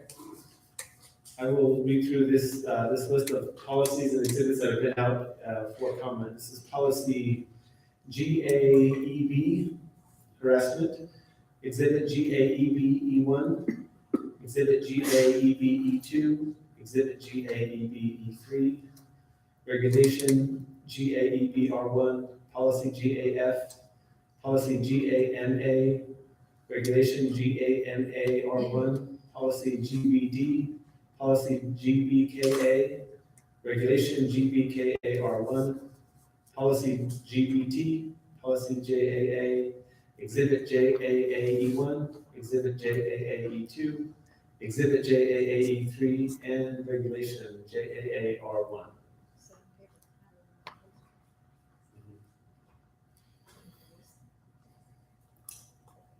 Is there a motion to adopt these policies as put out there? Ms. Davis, thank you very much. Is there a second? Second by Dr. Knox. Any questions, comments, conversation? And on each of these, it's indicated whether they've been reviewed, revised, updated, or what. Hearing none, all in favor? Any opposed? None. Thank you. Thank you for all the work on the policies. We have a fantastic policy committee and a fantastic behind-the-scenes crew on the administrative staff that helps us also keep other wheels in the bus and make this thing happen. We'll move on to section K of our agenda. This is the District 2 presentations for board action. By way of reminder, this is part of the minutes that we approved. This is minutes from our work session last month. When there is a vacancy on the school board, the law, our policy says that the remaining members of the school board shall appoint a qualified resident of education district wherein the vacancy occurred to serve the remainder of the unexpired term until a successor is elected and qualified. So that's what that's our task before us today. And last month we met and decided on a process for achieving that result. And so we had, if anyone was here, we had a long and fruitful conversation about what that process would be. And tonight we're coming to the end of that process, but I want to make sure you know that the effort that's gone into making this smooth and deliberate and choice for the board members. So we asked for folks interested in fulfilling this position to provide a letter of interest and up to 2 letters of support and a biographical sketch that was provided by February 14th. There's been a comment section available on our website where the public has, we've received a number of comments that have helped us get a better idea of the different individuals who are interested in filling the seat. We also agreed that today in this meeting, we will hear from the individuals who are interested in representing District 2. And to answer 3 questions: why you're interested in serving on the Board of Education, what are the top priorities for the Board of Education, and what skill set you bring to this position. And all the candidates were invited to be here tonight, and we're told about their opportunity to speak for up to 3 minutes on those. After hearing the 3 from the candidates, and again, we came up with this policy or this procedure when we weren't sure if we were going to get 1, 2, 3, 20, 45, and so we had to create a procedure that hopefully was responsive to all those possibilities. And what we agreed upon was that after hearing from those 3 individuals, that on paper, we will, each board member will identify the top 2 candidates that they would like to vote between. So I'll pass, and this is a simple paper that simply has the 3 different names on them. And the board members would take 1 paper, if you write your name at the top, it's going to be part of the record of this meeting.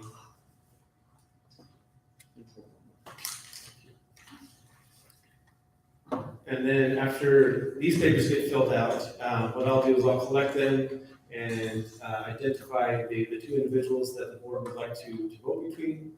And then we will hear, open the floor for motions to nominate one or the other of the 2 individuals that have been identified. Any questions from the board on this process? Clear? Excellent. We will then hear from the individuals, and I just want to say one thing before we get started. Thank you. Thank you to all the individuals who have expressed an interest and a willingness and to put their name out there and to serve with us on the Board of Education, to serve the children of our county. It is not an easy thing. I had hair when I started this. That's why. I'm just kidding. But it is not an easy thing, and we are we're blessed with abundance in this community of intelligent, sharp, and willing people to step up when the kids need you here. And so I just want to say thank you to all those who, number one, have put their names in for consideration. Mr. Sims, Ms. Maggie, Ms. Berry, thank you very much for being here. Thank you very much for the public for paying attention and for giving input. This is important, so thank you for being here. We will hear first from Mr. Sims, and then from Ms. Maggie, and then from Ms. Berry. And again, these are 3 minutes. Got a big clock that takes you lose track of time. Thank you for being here. Good evening. My name is Harry Sims, and thank the board for allowing me this opportunity to speak. And the question was, why am I interested in running for this unexpired term? And that is because I am a public educator advocate. I graduated 52 years ago from this building that we're standing in. The public education has been part of my life. I have an ulterior motive for running. There are 13 to 14,000 of them. We call them students. We want the best for all of those students. That's why I'm interested in doing this. The other question was, my job, I come as a policymaker. I have an idea about what policy is. I've had the opportunity to serve in this community for 27 years as a county commissioner and a city councilman. so I understand what policy is. I believe in teamwork, and the team makes the difference. And that's what I want to be about, is being a team. I have 2 of these and 1 of these. I do more with this than I do with this. And I think what we need more of is the listening to what people are saying, what the community is saying, and then act on what the community says. Because that's the most important thing that is necessary for us to get our children where we want them to be. We want them to be the top students in the nation, not just in Athens, Clarke County, but in the nation, not just Georgia. I am, again, as a public advocate for public education. My 2 sons are products of Athens, Clarke County School District. So they graduated both from Cedar Shoals High School. 1 teachers now, so they're in public education. 1 in management with FedEx in Orlando, Florida. I have some skills that I would bring to this body in the fact that I have served again as Mayor Pro Tem of the City of Athens 5 times. The main purpose of the Mayor Pro Tem job was to make sure that we get a balanced budget. And I can say successfully, in the 5 times that I served as mayor, all the budgets were successful. I had the opportunity to serve for 25 years as the chairman of the pension board for the unified government. I was given the task of taking $32 million when I came on, and when I left February the 13th, the value of that program was $240 million. So we were able to grow and make things happen. That's what I want to do. I want to make things happen for the students of Athens, Clarke County, and for the citizens that we serve. Thank you very much. Mr. Sims, thank you very much for being here.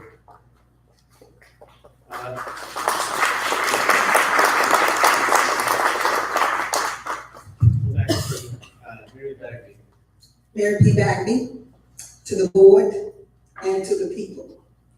I think I should get that extra minute that somebody gave up, because when President Bobby had that meeting where they read the letter from Mr. Vernon Payne, he talked to this attorney here, Mr. Pruitt, and Mr. Pruitt said that y'all agreed that you didn't want a parade of people up holding the mic. And so you said you only gonna get comments from people on the board, on the website. And then there was a parade of people here. I would have a parade of people here too. But at that meeting, when you read the letter, you said that there weren't gonna be any speaking up here because it would get out of hand. Nevertheless, my name is Mary P. Bagby. I've lived in the same house on the east side for 40 years. And I'm the parent that had to go to ride this bus from the east side to Maddox Daycare Center. Get off the bus on the corner of Broad and Magnolia, run down to Magnolia, drop my child off down there, sign papers, and run back up the hill to get on the bus when it came back from Arby's in those apartments up there. So I'm the parent. I can recognize the struggles that the parents have. I'm the parent that have to get on the bus and ride in 17-degree weather to go to my granddaughter's appreciation ceremonies the first Friday in every month at the school. And I sympathize with the mothers. I went to see the shows one time. One of the teachers called me and said that my daughter had been in a fight. I went over to the school. I got there in about 15 minutes. The teacher and the counselor said, that was a prank call. Your daughter is not in any kind of trouble. And so she said, huh? And you just got the call? I said, yes, I just got the call. So they said, well, you are the exception. I thought I was the rule because I thought everybody was able to go to the school when they got a phone call from the school. But there are parents that work in other cities. They can't come to the school when things happen. I want to be the spokesperson for our community. I want to sit on this board because I have been the parent and I understand the needs of the parents. I'm the one that's willing to go out into the community and get the parents here. And you said that you wanted someone to be a good fit on this board. You need somebody to be a good fix because you don't need a buddy-buddy system on the board. You need somebody that's going to advocate for the parents and the children. I want to sit on the board because I want to bring balance. That's the priority, balance. To have someone up there to represent the parents and the children so the parents don't feel intimidated about coming to the meetings. I want to be the one to go out and bridge the gap. And on my skills is that I'm qualified because I've seen 40 years and I understand what's going on in the community. I have solutions that will stop. I have solutions for keeping the bullies from bullying children in the bathroom. I have solutions. I have solutions to help cut down on the attempted rape and rapes in the school. And I want to bring that skill set. I want to bring that information. I want to bring that energy and that knowledge to the school board. Thank you. Thank you. Thank you so much for being here.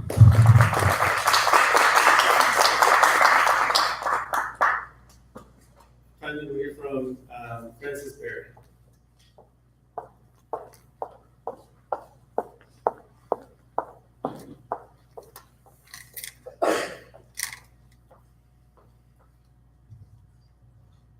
Good evening. Thank you for giving me the opportunity to read my statement of applications. I appreciate it. I'll start by saying that serving on the Board of Education would allow me to combine two of my major interests and commitments. I spent the first half of my professional life as a counselor and counselor educator, focused on the psychology and development of children and teens. But when I moved to Athens, I switched professions and I was able to throw myself into some volunteer work. Most recently, that has been to help elect legislators who focus on the thing I most value, redressing issues of inequality and creating a thriving community in which everyone has the opportunity to succeed. Therefore, this school board position would give me a chance to focus on the population that I am most passionate about, children and teens, while focusing on the issue that I am most passionate about, creating an equitable Athens where every child is supported and can find their true potential. My top 3 priorities during my time on the board would be numbers 2, 5, and 6 of the school district's strategic plan, continuing to address not only academic achievement, but the social and emotional needs of our children, eliminating the achievement gap, and recruiting, supporting, and retaining excellent teachers. Our school system has a unique role to play in acknowledging and redressing the injustices our most vulnerable students face. I bring a unique set of skills to the pursuit of these objectives. My interpersonal skills are not just part of my personality, they are part of my training. My profession taught me to be a creative, adaptive, can-do problem solver who works best as part of a team. My professional ethics taught me that we are never supposed to put ourselves first. We are supposed to focus on the good of the whole child. My job experience has taught me how to understand the intricacies of a system, quickly get up to speed, and look for ways to improve. In Athens Clarke County, this means asking difficult questions and having difficult conversations about social justice. To get to the root of a problem, you have to be willing to dig. I'll conclude with my 2 of my firmly held beliefs. First, I believe all children want to achieve. They act out, fail to attend, or perform below their capacity, not because our teachers aren't teaching by any means, but because our society as a whole is unfair, and that burden too often falls on the smallest shoulders. Simple justice demands that we allocate resources to our most vulnerable students first, creating a rising tide that lifts all boats. Second, I believe that our school system is not broken. The inequities in our schools are reflected in our community, and the inequities in our community are reflected in our schools. Schools are the front line of a much larger battle for a just society, and we cannot pretend otherwise. Our school system needs people committed to bold, creative solutions that will improve outcomes for every child. Finally, the person chosen for this job can't be cynical, yet can't be comfortable with the status quo. And we should work as tirelessly for the happiness and advancement of every child in this community as we work for the advancement of our own. Thank you. Thank you.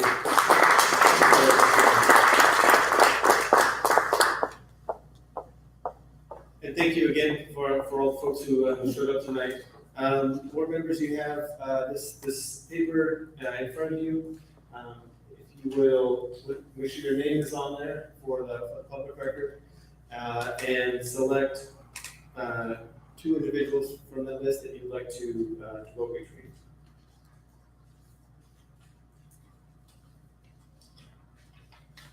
And when you're done, you can pass them my way.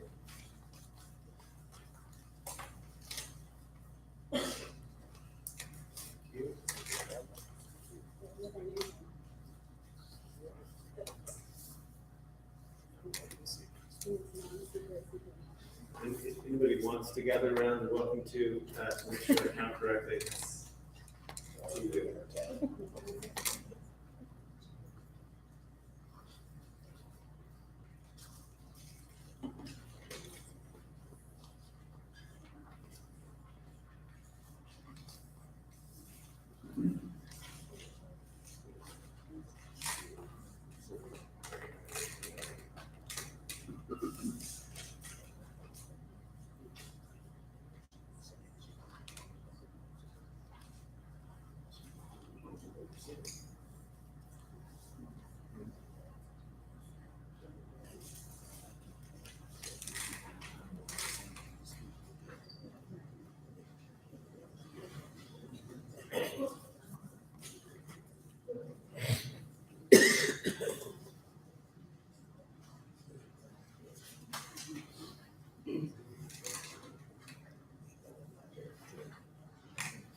So there's not two.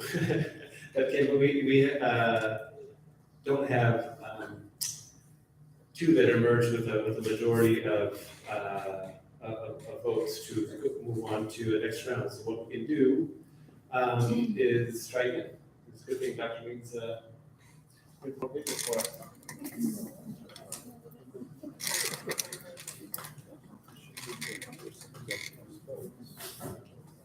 Mr. President. So we have two options here. Okay, go ahead, give your options. We can distribute these papers and do the same exercise again.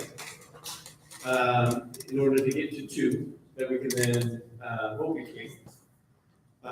Or we can open the floor for debate and consideration nominations and debate directly with the three that we have.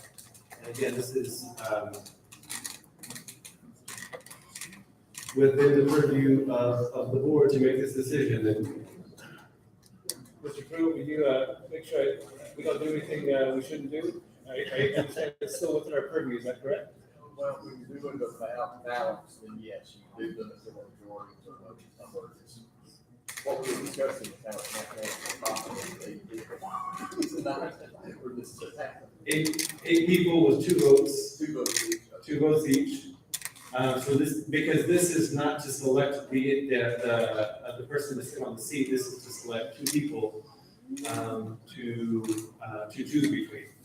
So that's how we end up with 16. And it was But the question I would have is, if there's someone with a plurality, right, by definition, they didn't all tie. That's correct. Then should the person with the most votes then move to the next round and then decide between the other two? No? Mr. President. Yes. To do that process over on the paper process, what make you think it's going to be different? Well, my hope is that with the new information that we have, that somebody might decide to change what they put down. So one way to find that out. I think it's a waste of time. It could be. Any other suggestions?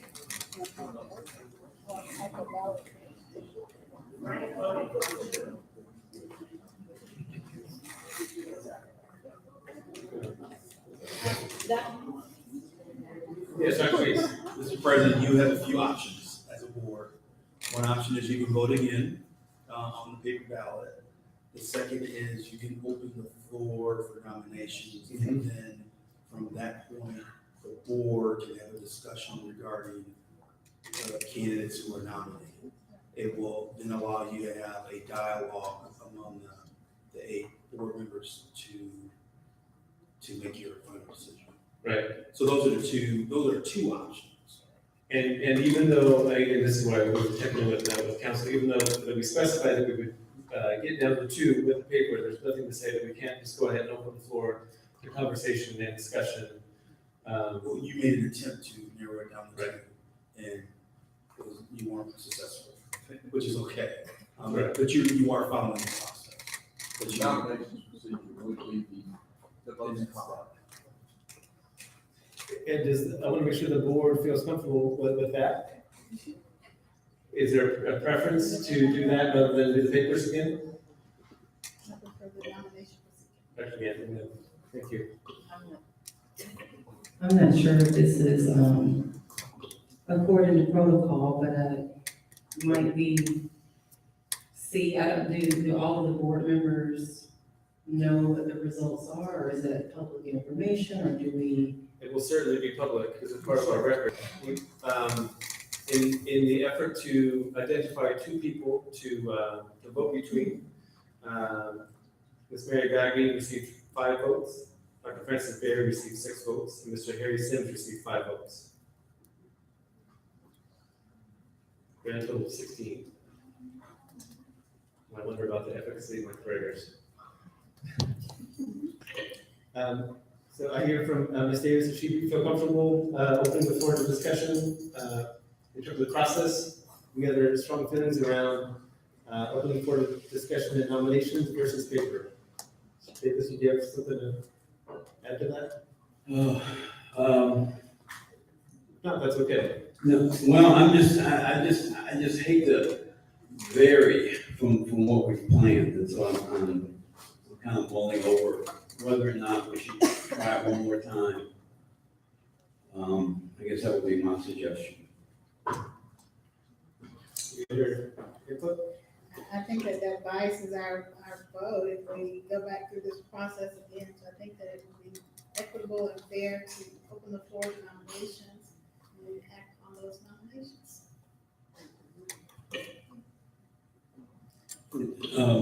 Clarification, if I can, to the vice chair. Would that mean that we would introduce all 3 names at the same time? Would we do one name at a time? Is that what you're suggesting? So the way that would work is the same way we described for if we arrived at 2, which is once the nomination is made, then the nominated we consider and receive a second, and we open the floor of discussion. And if the person who is nominated receives a majority of the board vote, which in this case is going to be 5, then they will be the District 2 representative. So if any board member would not like to support the person that is put forth, then they simply vote no for that person. And if the person who is nominated does not receive 5 votes, then that motion dies. And we open the floor to nomination again, and I assume someone will nominate somebody else, and then we'll vote again. I think we're going down the same road with nominations. We've already done the paper process, and now, in my, well, I won't say opinion, Robert Rules Board, we have 3 nominees. Let's vote on them. That's what we're attempting to do. And Why nominate? Because that's how the Robert's Rules of Order, that's what Robert's Rules of Order requires. So we'll do it one at a time, is that? That's how I read Robert's rules. That's correct. Okay. And just to be totally clear, if your preferred candidate is not nominated, then you should vote no. Right. And That's, if they don't receive 5 votes, then that motion will fail, and then we can consider somebody else. And if they do receive 5 votes, then we don't discuss anybody else. That's right. Okay. okay. Well, then I will go ahead and make a motion. I will move to nominate Francis Berry for the position of the board on District 2. Is there a second on that nomination? Mr. Davis, thank you very much. We'll open the floor to conversation. Discussion around the nomination. Yes, Mr. Davis.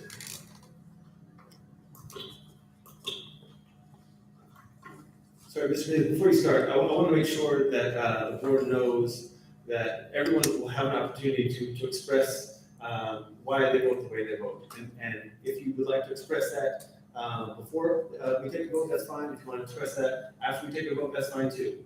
But I want to make sure that everyone knows that you have an opportunity to express to the public why you vote the way that you do. Mr. Davis. Thank you. And I think it's very important for transparency purposes that we do this. I am voting for Francis Berry because I am voting for change. My motivation is the same as it was last November when I supported a host of first-time office holders. I am voting for change because the status quo, those who have been in positions of political power for a long time, just didn't get the job done. In 1999, the non-student poverty rate in Clark County was 28.3%. Today, with an additional population increase of 22,000, Envision Athens points to a non-student poverty rate of 28.4. But as if that is not bad enough, Envision Athens documents that close to 40% of children ages 5 to 17 live in poverty. And that's an increase of 90% in one generation. And where are these children living, given that only 11% of the new multi-family units being built are considered working force housing? The Clark County School District joins the Clark County government in its failure to address the needs of our marginalized families. Yes, our graduation rate went from 50% in 2000 to 80% today. But so what? Student academic achievement translates into low-income jobs. Then people of my generation, both black and white, fault the youth for their lack of motivation instead of faulting ourselves for not offering students the skills necessary to earn a decent living. And the beat goes on. Yes, I am voting for Francis Berry for the same reason that I will not vote for myself when my term on the school board is up. The status quo is just not getting the job done. And my explanation for this failure is simple. Above all, the status quo does not rock the boat. The status quo stays in its lane. When the sheriff declared that he would work with ICE to detain parents of our immigrant students, both Mayor Nancy Denson and longtime Commissioner Harry Sims said it was not their place to publicly comment. The sheriff is a constitutional officer, they explained, and thus publicly questioning his actions was not in their lane. Fortunately, the school board did take a position, but oftentimes we don't. Those of us in elected office often just want to get along and maintain our personal and professional relationships that can go back decades. Those of us in elected office often seek incremental change that never quite addresses the fundamental inequality of our community, state, and nation. Then we wonder why the marginalized don't vote in high numbers. With Francis Berry, we have someone who is not only professionally trained in school counseling, an area of expertise that this board needs. But also we have someone who sees not just what is, but what could be. Her efforts in flipping a gerrymandered state house seat from red to blue and electing a young African-American man to the Clark County Commission from the east side is testament of this. In January, the new voices of 3 young women were added to the Clark County School Board. Tonight, I'm voting for a 4th. Thank you. Thank you, Mr. Davis. So, since I made the motion, can I? Yes, please, President. So I don't have anything prepared here. As some of the board members know, I came in very undecided. But the reason that I made the nomination is, first of all, we did have a plurality, and I think that one way to handle it when we don't know what we do otherwise is to start with that person and see where it goes in any kind of vote. I was impressed with Dr. Berry's overwhelming support and messages that we received through the official means through the board. I counted 30 different messages, which I found very a spread of different people from across the community, but also within the district, District 2. I was impressed with the attention to the strategic plan, because that's one of the things that board members really have to do, is to adhere to that. That's part of what we're supposed to be doing as board members, is to help with the strategic plan and then follow through on it. And then I thought that the skills that were mentioned were probably the most relevant to board members. I think all of us can identify, those of us especially that run recently for board, that there is often a sense of what the board can do that doesn't quite match with reality. It's often the case where one can make an overpromise. And I thought that what I heard from Dr. Berry, those were skills that are relevant to what a board member would do as opposed to maybe the superintendent of the district. And then that's not a huge criticism, because I think many of us that ran for the first time on the board thought that we might be able to do more than the board actually does, because we learned through our training through board governance of the relationship between the board and the superintendent of the district. So that's why I made the nomination as I did. I thought that this person received strong public support, and with a plurality vote, let's see where it goes. Thank you. Yes, Dr. Maddox. I would like to say that this process has been very difficult for me, because we are unfortunately still in a time of black and white. So that after tonight, I have decided to vote for Frances Berry. And the reasons why is because I have worked with Frances Berry, I've communicated with her a number of times, and she is truly committed to our young people. She's truly committed to social justice. She's truly committed to eradicating poverty. And she doesn't just talk it, she walks it in all of the volunteerism that she does in the community.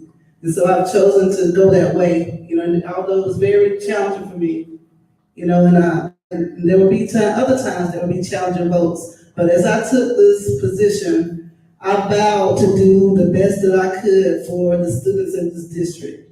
And that's one thing my parents encouraged me when I decided to run for this position. To do your best. Pray about it, do your best, and just move on. You can't please everyone. But I do support Frances Berry. Thank you, Dr. Maddox. So I Thank you. Yes, please. I do not support Frances Berry on this nomination, simply because we're talking about changing the status quo. The status quo is when you have majority-minority school district run by a majority board, right? Or the other way around, right? Because we have a minority district, but we have a majority board that doesn't reflect the school or the children that we're representing. It concerns me that we have an 88% minority district. And out of that 88% minority district, we certainly have some very qualified people that can represent the interests of those children in that district. It's one thing to have theories about how life is and what happens and what impacts children. It's a whole different thing to live that world and to be a part of that world. And I'm really concerned that we have an opportunity here to actually change the status quo. When we actually have people who can actually be a part of the solution, because the problem in our school system is the inequity of the minority students. And so if we still have people that don't look like them representing their interests, then we still have theories trying to run the school district. And I really want us to look passionately at what does it take to get in, mobilize our community, and then actually do some changes in this district. I also want to point out the skill sets that we're talking about. We have lots of PhDs now, and I don't ever want this board to get to a place where a person thinks that they have to have a doctorate to run for the school board. This is the people's board of education. And so the only requirement is that you have a high school diploma. Is that right? I think that's right. And so then for us to elevate this to a thing where it has to be at a high level of education to kind of make decisions or even to address policies that affect people, the majority of which don't have educations like that, then I think it's almost a fallacy to think that we can actually do that. So my other concern here with this is as we look at the needs and the skill set that we were looking for, I thought we said was the gaps that we have on the board. Well, we have lots of psychologists now, we have sociology covered, we have law covered. What we don't have is anyone with a strong skill set to work with this county government.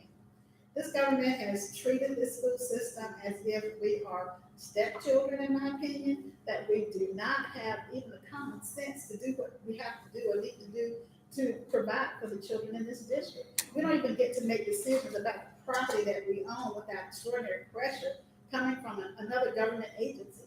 That is a concern for me. We need someone who can actually work with this current administration and actually who knows what's going on in this county government, who has some insight into the future plans of Athens Clarke County, who can represent our needs fairly, and can also bring insight to this board about exactly what the real story is on the issues that we're facing.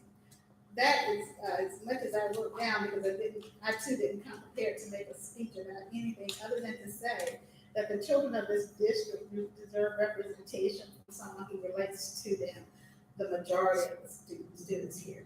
And I'm not saying that Ms. Berry can't. She's obviously very qualified. She's obviously very skilled and adept at putting candidates in office, and I respect and admire her. But I cannot imagine standing up again in front of our little black children and saying we couldn't find anybody to run to represent you. That's just not right. It is not equitable. It is not fair. I'm ready for a change here. That change has to be where we have enough people on this board representing the unserved interests of the children in this community. Thank you, Ms. Davis. Mr. President,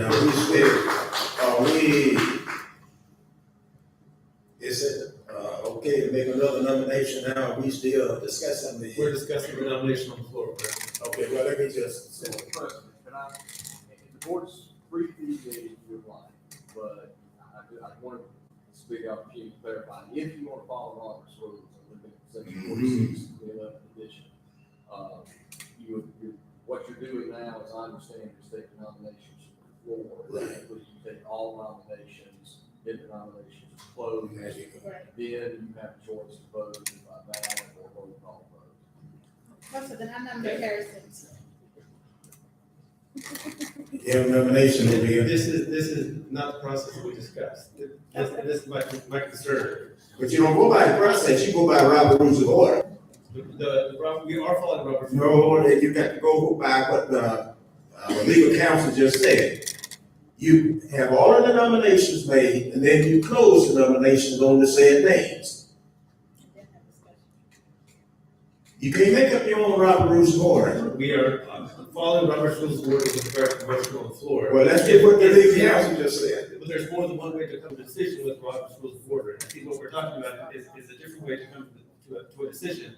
And if it is the consensus of the board that that's the process we would like to use, I'm open to that. I'm trying to facilitate a process here to arrive at a solution. And the process that I'm facilitating is the one that we decided on. I'm happy to change it if that's the will of the board. I move that we put all nominations on the board. I'd like to amend that motion to include all nominations, and then we close the nominations at whatever point we close the nominations, and then we continue the discussion. So you've had one nomination, the floor is open for the second nomination? We're discussing whether that's the process we'd like to deviate from the process we discussed and have that. I'm okay with that, as long as that's what the direction the board wants to have. And then what happens with the votes? So if you have more than one nomination, then what happens? You call for the number, But typically, well, if you ballot vote, it doesn't matter. If you roll call vote, it would be in order of the nominations. Say that one more time, spell that out, how that would go, please. If it's a roll call vote, I think is what you anticipate, it would be the order of nominations made. So if Barry has been the first nomination made, that would be the first person voted upon. If that vote is not the majority, you go to the second person nominated. Understood. Is that clear for the board? How a multiplication would work at the same time? Good question. So at that point, once the nomination, all of the nominations are made, we still continue discussion. Is that what you're saying? Yes, we could. I'm not in favor for discussion, folks. We know who we're gonna vote for. You get the nominations, you close the nominations, and you call for the vote. This is also part of Robert's Rules of Order, so open for discussion. What I think. You said discussion, but Robert's Rules of Order, when you make a motion, you get a second, questions. I don't recall reading anything about a discussion. It is. Motion, second, questions. Actually, nominations don't require a second, but just a detail. You're correct on that too. Thank you, Mr. Pruitt. What is the difference between questions and discussion? I don't see a meaningful distinction. I would be happy to facilitate the multiple nominations if that's the direction the board would like to head.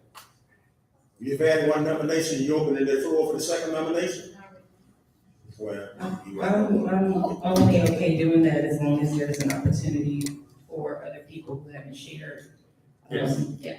So let's open we have received a nomination from Dr. Knox for the appointment of Dr. Barry. We received a. That was out of order. Excuse me? I said that was out of order. I'm raising my hand to make a nomination. This nomination is already on the floor. Would you like to make a second nomination? Yes. Please. Mr. President, I proudly nominate Mr. Harry Sams. Thank you. Since we did it for the first time, we didn't have to do it. There's a second to that nomination. Thank you, Ms. Davis. Belts and suspenders. Are there any other nominations? Hearing none, I would like to open the floor to the main questions from the remainder of board members, or comments in the question forum. I wanted to just sort of share where I am in the spirit of transparency. I don't necessarily have a speech. I've jotted down some notes because when I came into this process genuinely unsettled and honestly hoped that we didn't have the results that we had tonight. And I think what we have tonight is probably a bit more indicative of where many of us are. I can't speak for other people. I can just speak for where I am. I will say that it is a hard choice, and I just want to give some context to that because I think representation is important. I think it's important for a number of reasons. One is that it validates a person's humanity in many ways. When you see a person that looks like you in any space, even at a subconscious level, you tell yourself that you belong. Secondly, it just confirms that you are supposed to be in that place. And then I also feel that it helps for anybody, but particularly since we're talking about children, I feel that it helps build a less compromised identity. And I think it's safe to say that many of our children of color are really struggling with who they're supposed to be, who they were created to be, and who the system tells them that they need to be for the system to continue functioning. And so representation is critically important. In addition to representation, there's this other piece sort of the spectrum. We all know that representation is not enough. That with representation, I believe, has to come advocacy, but a very, very important aspect, and that is being able to connect with the identity, the dimensions of the identity that you actually represent. And so if you are, let's just say, among many other things, representing the African American community, there's an expectation that you identify and that you connect with that population in a way that you can make a difference. And so what I'm saying is that it goes beyond representation. Representation is important, but advocacy, connecting with the identity that you represent, but also being able to feel the pain and the urgency of our children, and that includes our children of color. And then this other part of action, being willing to push against some boundaries, being willing to disrupt the status quo, and also sort of upset the normal way of doing things. And so representation for me has always been important, and that's why it's such a difficult decision. I also know that representation is not enough, but I do believe that a degree of empathy, if you don't represent the population, let's just say, for instance, racially, that there's a degree of empathy, the ability to be able to understand or attempt to understand what children are going through and what it's like to live in their bodies. I don't know that it's ever possible for anyone who's not Black to understand what it's like to be Black. I'm just gonna be honest. But I don't think that prevents them from being able to do meaningful work. And so as a result, I am sort of torn between those two pieces. And I also recognize that we already have a majority on at least one of the individuals nominated, and I certainly would move forward. It's not a lack of confidence in our other two candidates, but one of the things that I am prayerful about is being able to put children's needs first. And I know that they need representation to be validated. They truly do. And they also need voices. They need voices of people who are going to move. And so to that end, I'm prepared to support the nomination of Francis Berry. Thank you. Before we take a vote, any other comments? The first nomination we will consider was the first one that was made, Dr. Francis Berry. All in favor?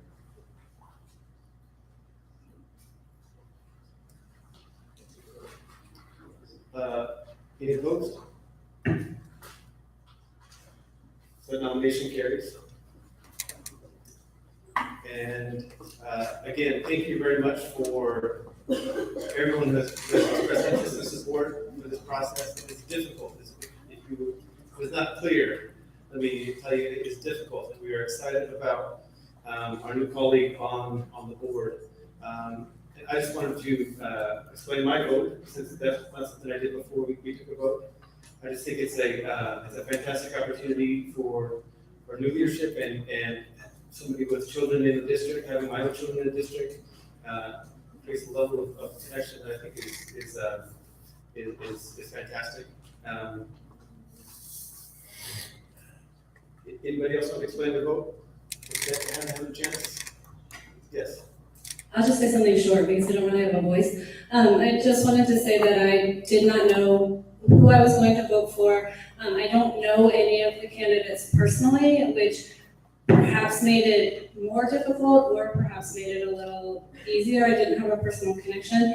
I ended up voting for Frances Berry based on, she obviously has a lot of skills and things that I think would be useful on the board, but that's not necessarily why I voted for her. I was torn actually between Frances and Mary, and I think that Mary, one of the things that was pulling me in that direction was this idea of being able to go out into the community and connecting with the community, and that is something that I think is really important. So that was something that I felt was pulling me in that direction, and I wanted to be able to support somebody that I thought that the community supported.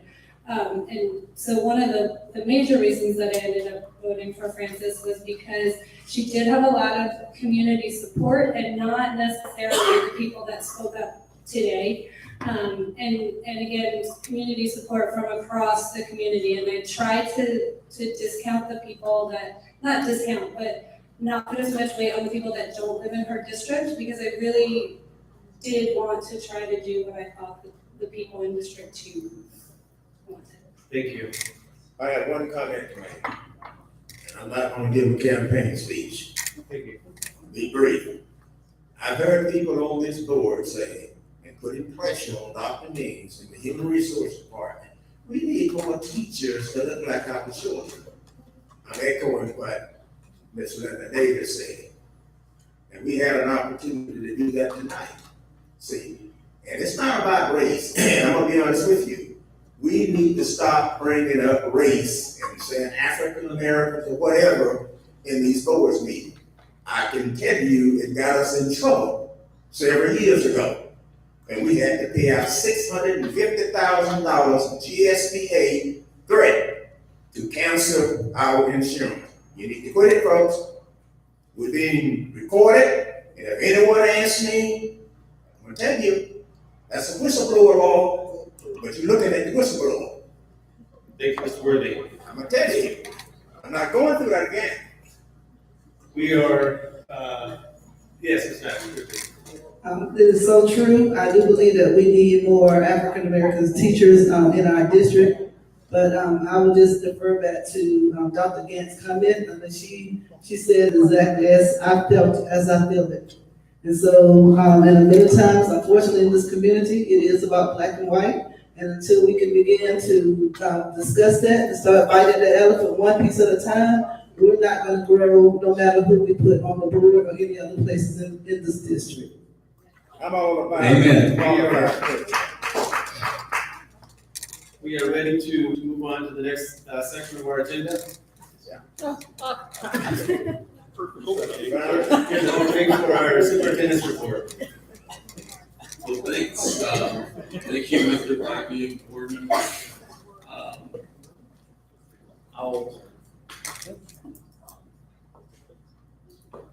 I just have a few items I want to share with the board and the community. Let me start by addressing the issue of our ad hoc committee working on schedules. We have an ad hoc committee working on elementary and middle school schedules, and I think we had a speaker come to the podium earlier this evening.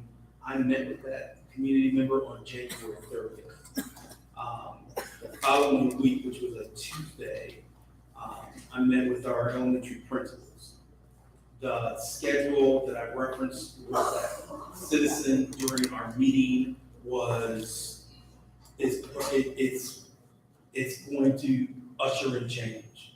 It's going to require a lot of new funds because it extends not only recess, but it also extends what we offer in terms of music, physical education, and art. And so it's going to require an additional FTE. I spoke with our principals about their capacity and their willingness to look at that schedule for next school year or the following school year. Building a schedule is very difficult.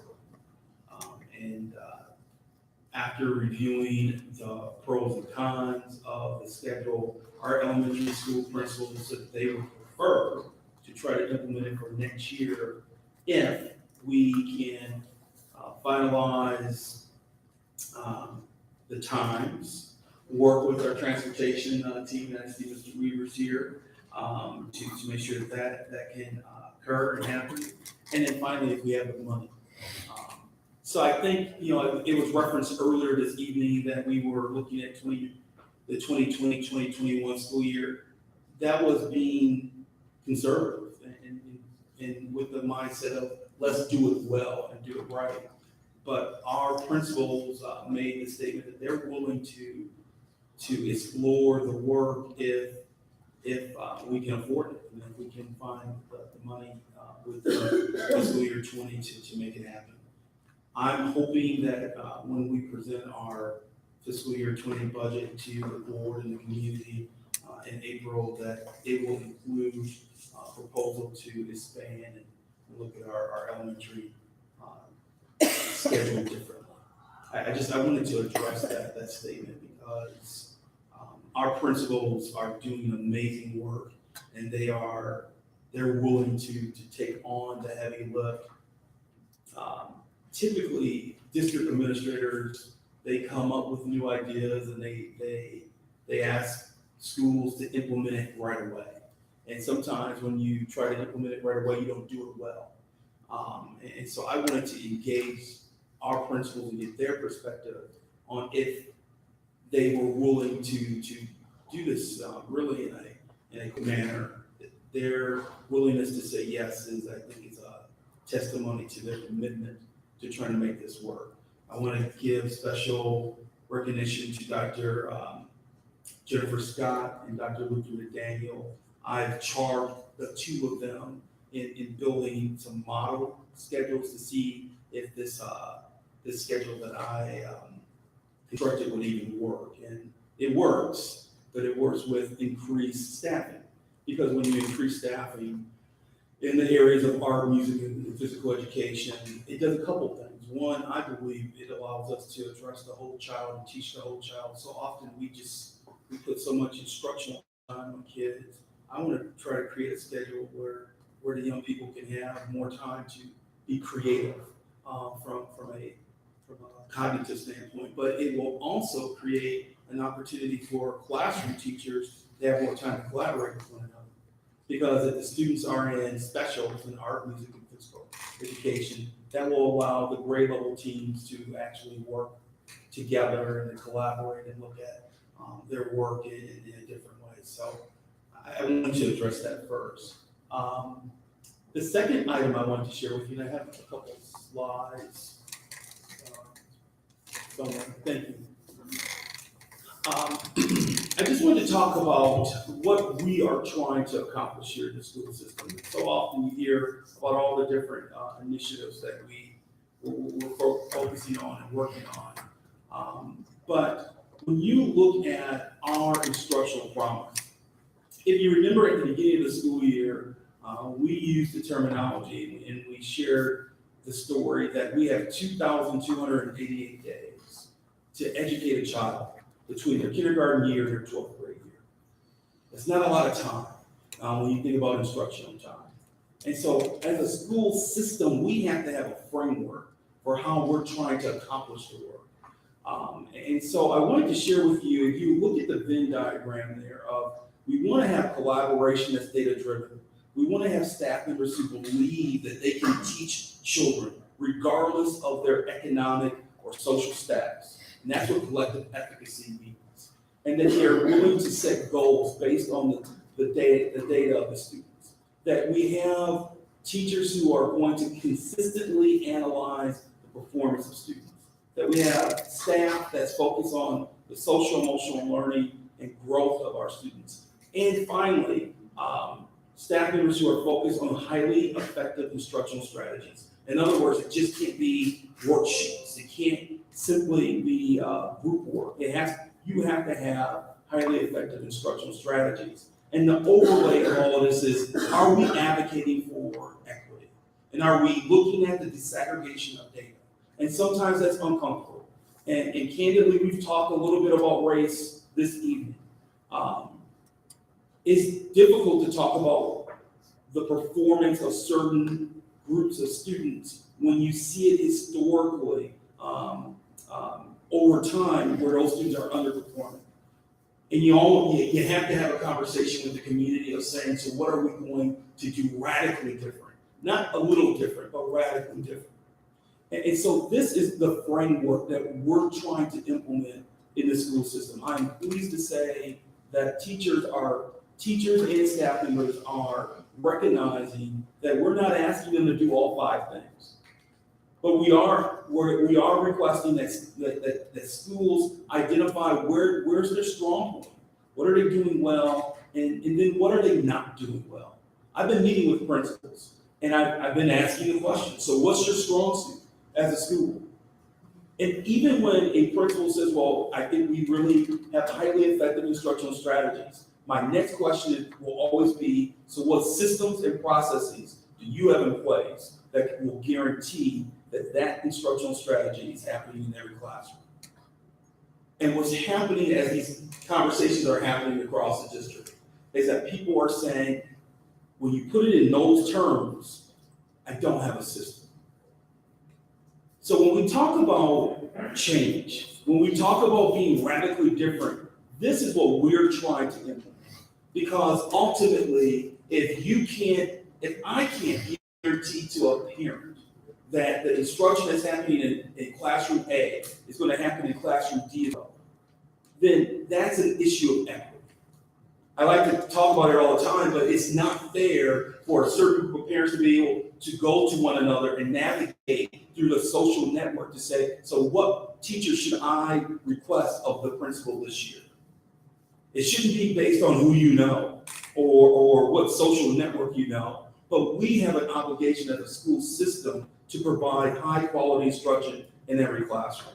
We're providing training and discussions for all of our teachers and principals in each one of these areas. Now, you may say, well, why are we having these conversations? Dr. Dittman, I want to thank you. You asked the question at our working meeting 2 weeks ago. So if we're providing NWA MAP testing, it's one thing to look at the growth of students from the fall to the winter.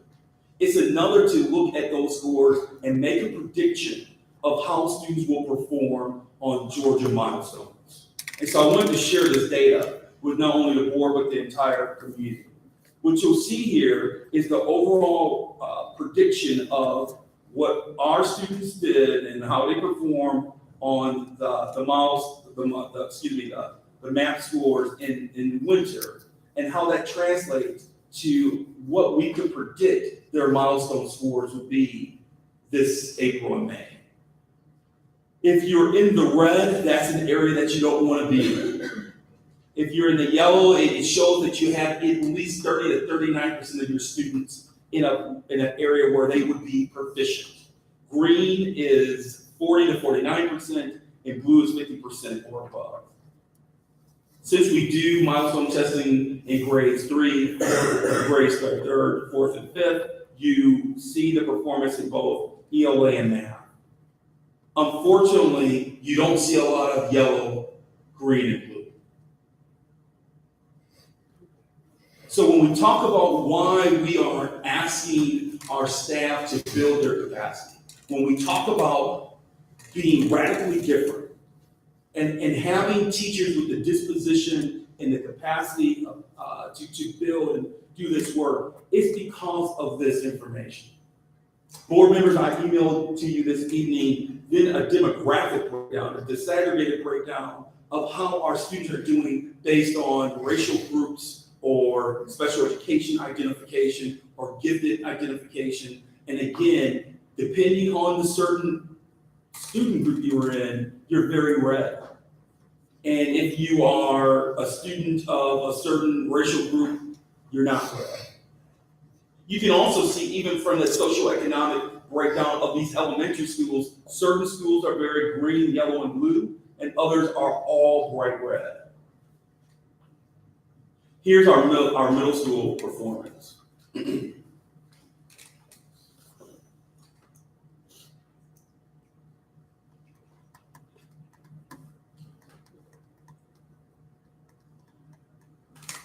So why we're doing the work we're doing is very simple. All of this ties together. It's not 5 different things that we're working on. It's tied together because we want to make sure that every child, regardless of whatever school or zip code they live in, they have access to a high academic rigor. That there's a culture of high expectations for students and staff. That we are interactive, thank you, that we're interactive, that we have student-centered instruction happening, that we're constantly monitoring the performance of students, and that we have excellent tier 1 instruction for kids. And what I mean by tier 1 is the instruction that the classroom teacher provides to every child. It shouldn't be, well, you are a struggling student, so you should go work with the teacher that works with the struggling kids. That's technically segregating kids within the same schoolhouse. So when you have kids who are in the same school, yet they're having very different educational experiences, to me, since we're broaching this difficult conversation, that's segregation. And when you have that segregation happening where certain gifted kids are going off to one area and the early intervention students are going in a different area, unfortunately, when you look at when those students are separated, it's difficult. But we said we were going to talk about race tonight a little bit. Unfortunately, regardless of the school that they're in, it's separated by race.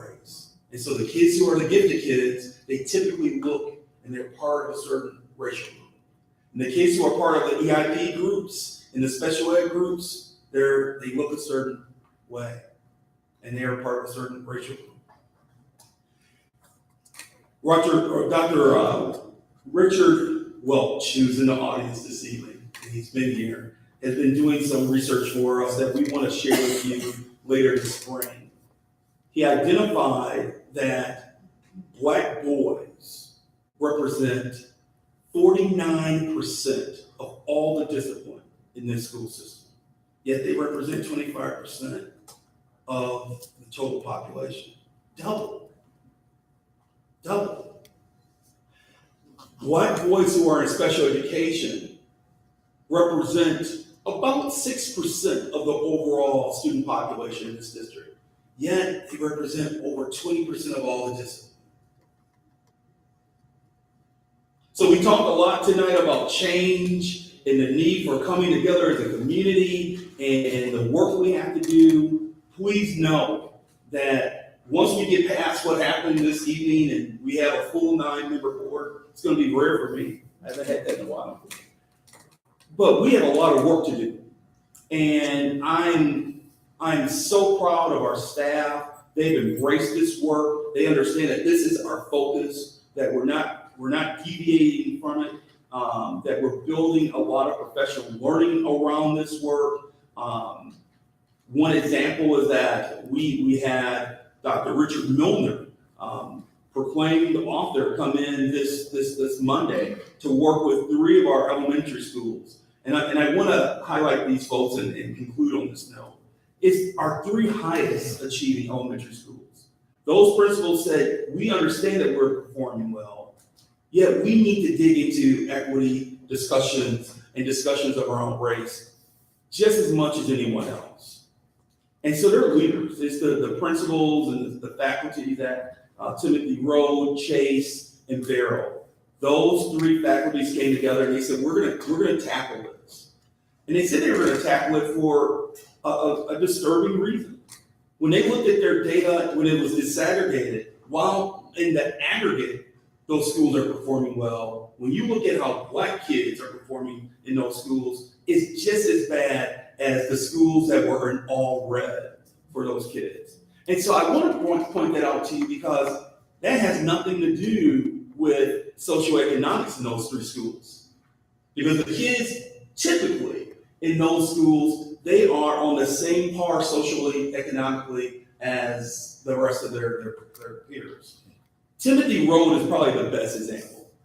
Timothy Road is the best example because that's where you have your highest affluent group of families. And in working with the building principal there, we saw that when you look at how Black students are performing in that school compared to white students, there's a gap. So then this isn't about poverty. It's about the thing that you raised up this evening. The issue of race It's an issue of capacity and an issue of how do we want to tackle this as a system. We have a vision, and it's going to be a lot of hard work, and it's going to take time for us to get to it.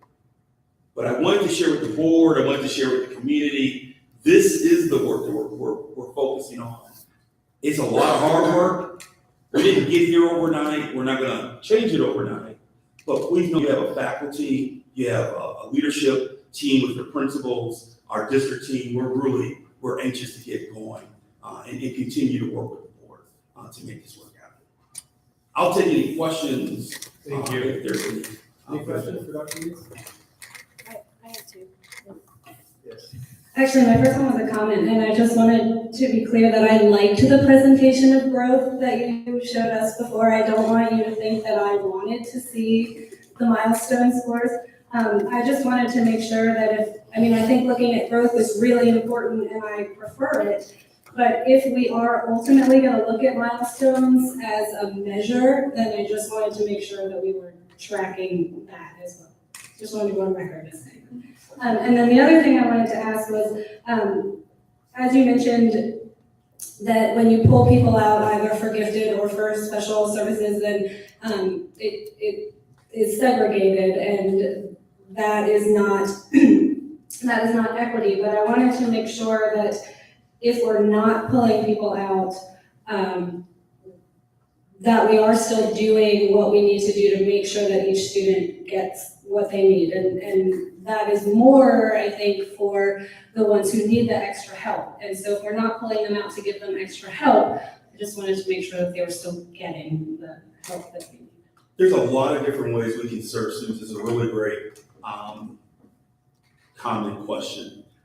There's a concept called you can co-plan to co-serve students, right? So special education teachers can co-plan with regular education teachers to co-serve those same students in a classroom. Same can happen with gifted and talented students. Same can happen with EIP in the state of Georgia, early intervention, prevention teachers. They can co-plan together to eventually push into the same classroom. What we have seen is that it cuts down on the segregation and separating kids. It also creates a greater community where now you have gifted students working with students who may on paper be classified as struggling students, but you never know what type of genius you can tap into a student if they have access. So yes, I think we want to serve those students in their needs, but at the same time, the more we can collaborate, and that's why collaboration is one of those circle areas. The more we can collaborate and co-plan and co-serve together, the more inclusive we can be. Thank you. Thank you. Any other questions for Dr. Meeks? I've got one Dr. Means, and I just kind of lost my page, but this is obviously the work. But you started out by talking about the recess. The schedule. Yeah, the schedule stuff. And just, I'm sorry to interrupt, but the schedule is what drives recess opportunities. Right, It drives other opportunities. Right. There was one thing that I heard, and I'm just wondering if we could, and I know you're on top of it, but in our policy, it says that we discourage children being denied recess for discipline reasons. And I don't know if the board needs to strengthen that with that language. But anyway, I just kind of defer to your leadership on that. Well, Dr. Myers and I we're going to look at that policy and bring to you some recommended language. But as I shared with Ms. Lang when we met, no, recess shouldn't be withheld from students. As a take this graphic to share with our staff, we're not expecting you to do all 5 of those circles right now. You, as a school, you may, and that's why I've been talking with our principals, you may only want to focus on one. Do one really well. The district is not asking the staff to do all 5 of these. That's impossible. But if you have a school that can really hone in on 1 or 2 of these really well, we'll start seeing the change that everyone wants for our kids in this community. Thank you. Yes. I was gonna say too, I hope in the conversation about discipline and recess, I know, Susan and I have talked as well. It's also important to, while having that conversation, to also involve other people, families and stakeholders regarding,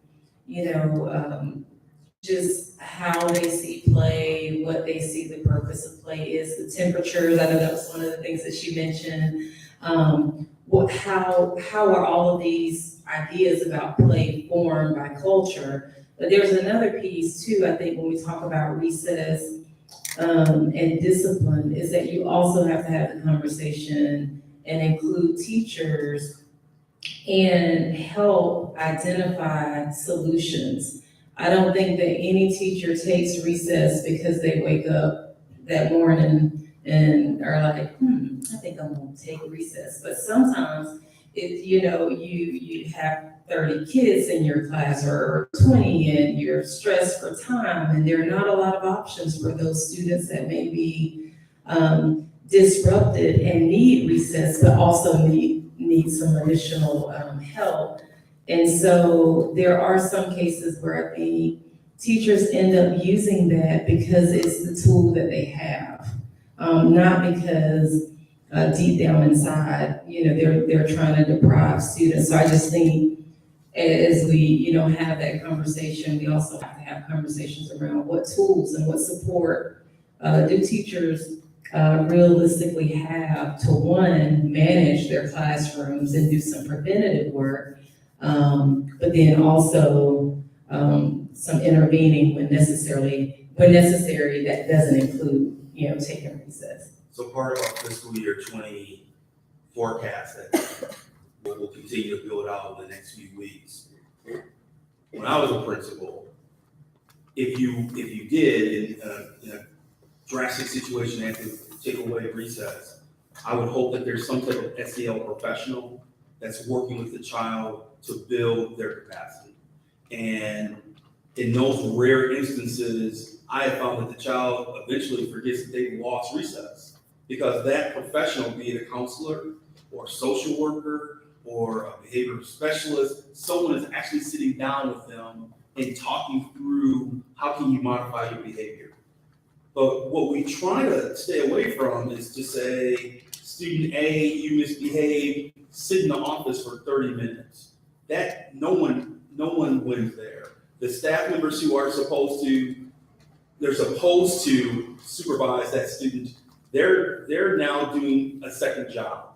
And so that's stressful. The student doesn't want to be there. I think there are, in the rare instances where we are taking away that opportunity, I would like to see an SEL professional actually giving that student the intensive attention that they deserve. Because if a teacher has gone to that level of saying recess should be taken away, then let's provide some service to that student where that's not a pattern. Thank you. And thank you for the fantastic report and the comments from the board. And I think we all look forward to digging in deeper when that time is right. Moving on to the next section of our agenda, we have a number of items be part of our consent agenda. They're all available on board docs, and we use it then during our work session. Is there a motion to approve the consent agenda? I move that we approve the consent agenda. Thank you, Mr. Worthy. Second by Mrs. Davis. Thank you very much.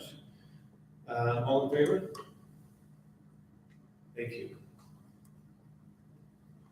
We don't have anything under the section N. The next item we have is our executive session. And executive session is, do you have a question around the executive session? No, I have a question around other items where nothing is. I don't come in and I don't know where it goes. Sure. Other than under other items. Other agenda items, yes. I'm still learning. That's fine.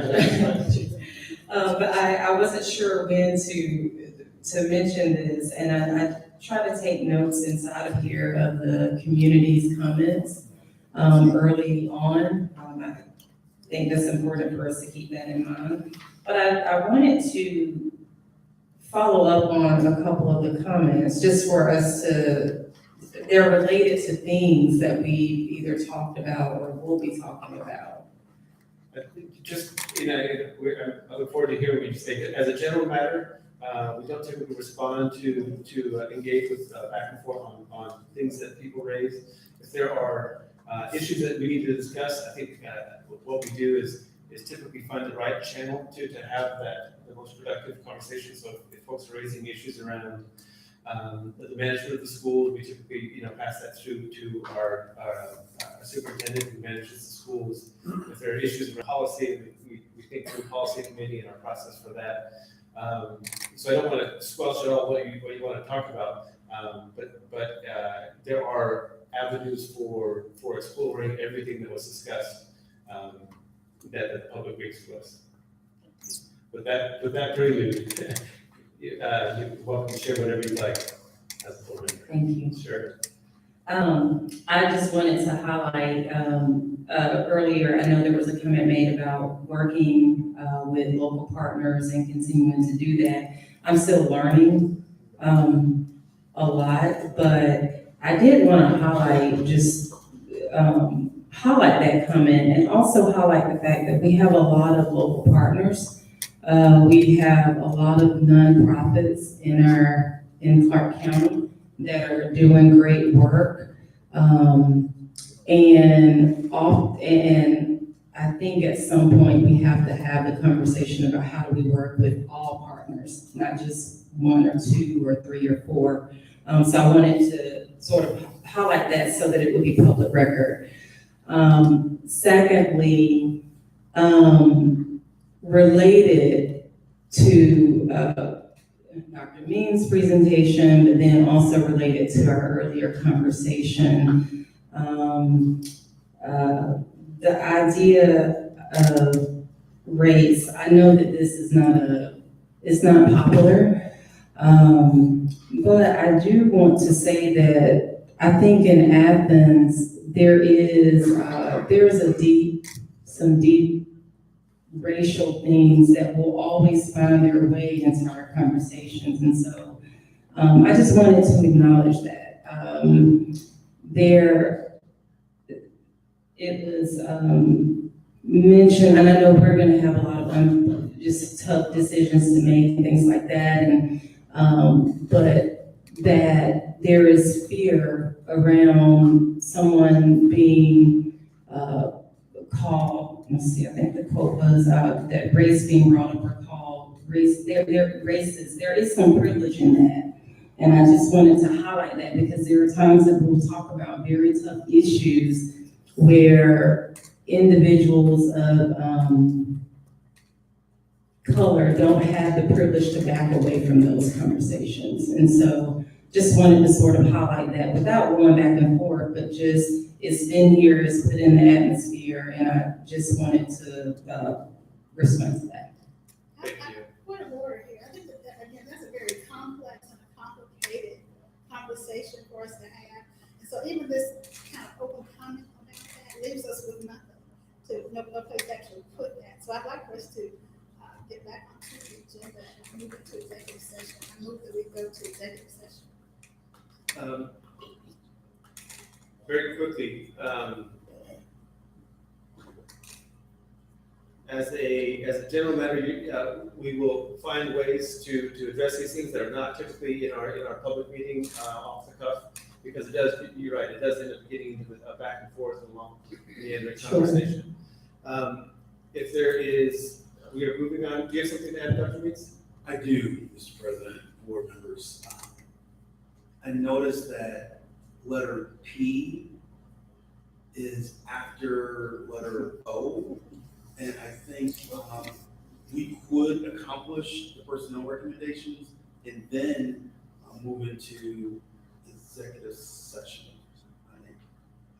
So at this point, for you to amend the agenda, it would take a 2/3 vote for you to amend it, but typically we call it personnel recommendations, but we've discussed this earlier, it's really a human resources report. So Ms. Duke has some highlights that she would like to provide. And I think there are some items that you can address prior to going to executive session. I'm just trying to help manage the rest of your evening effectively. So if there's a 2/3 vote to make that modification, then we can make that adjustment. Is there a motion to amend the agenda in that way? Yes. Move. Thank you, Mr. Davis. And second by Ms. Davis. Thank you very much. Any questions around that? Yes. We are not following the agenda, and we're not following Robert's rules. We are following Robert's rules of Well, order. The thing that we're doing right now is we're amending the agenda. by Look 2/3 at the beginning of the agenda. It says adopt and amend. You can't go back and do that. We can with the 2/3 We've vote. already exhausted the agenda. Dr. Means make a recommendation, and why we going into executive session, then we need to move on, and then we come back and approve personnel, unless he wants to approve them first. Okay. Thank you for that question. Mr. Pruitt? So your policy DEC says amendments to Board of Education agenda and consent agenda may be made with approval of 2/3 board members present, and it has come prior to the amendment of the adopted agenda, which I don't understand that. We can make it a change to the agenda with not a simple majority as it is in the beginning of the meeting, but with the 2/3. So that's what the recommendation is. There's a motion on the floor, the motion is seconded to amend the agenda to move item P above item O. And we will call for that vote now. All in favor? It's unanimous. Thank you. Mr. President, thank you. I would like to commend Marie to the microphone for a succinct overview. It's someone who is doing an amazing job with our human resources, Ms. Linda. I just wanted to give you a quick update on where we are with hiring, because I know everyone cares about that deeply. We currently have 45 vacancies that are posted. We have contracts that are going out on March the 8th, and we hope that people will let us know then if they're really truly not returning. We have 6 more career fairs that we are going to attend, plus ours is on March the 23rd. That's a Saturday between 9 and 12. Ms. Luke, one question. Several years ago, the law changed that you had to have the contracts by April 15th. Yes, sir. But they changed that because of the fact that we had so much going on economically there. I think they moved it down to something like May 15th. The General Assembly moved that back to April 15th. They have not, but we go ahead and do it early so we can get a head start on hiring. Okay, thanks. Sorry. It's okay. So in terms of,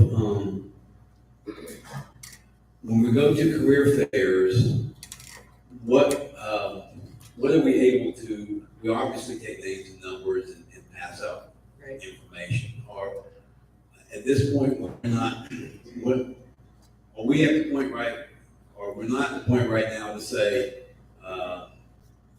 we have, not that we have a certain number, but that you're like in our priority list of hiring. I'm just trying to understand how we can make the recruitment more meaningful for the applicant, so they really feel like that we're seeking them. I don't know how else to describe it. It's just, when you're in a career fair, you go from table to table to table to table to table, and you're trying to judge, do I actually pursue this, or is this something I'm just going to throw my number in and go to the next table?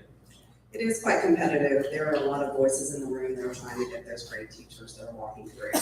And so what we have done this year, quite honestly, is somewhat like an athletic recruiter, and I'm texting candidates after the fair is over. I remember something about them, and I ask them about them, and I'm trying to get them to fill out an application. I think you're asking if we can offer contracts to them on the spot, and the way it's set up in policy, I can't do that without your approval. So if you want me to offer contracts, then you're going to have to change the policy. Thank you. We also have personal recommendations that are part of our agenda. These are recommendations for changes to personnel. Dr. Means, any additional context on the list we have? Sir, it's my recommendation. The board act on the names before you. Thank you. Is there a motion to act on the names? Yes, Ms. Davis. To approve the personnel recommendations? Yes. Thank you. Second. Second by Mr. Worthy. All in favor? Unanimous, thank you. And then to our executive session for, to discuss, deliberate upon the appointment, employment, compensation, hiring, discipline action, or dismissal, or periodic evaluation of or rating of a public officer, employee, or to interview applicants for the position of superintendent. Yes, Ms. I Davis. move that we go into executive session. Thank you. Is there a second? Second. Ms. Dyker, thank you very much for the second. All in favor?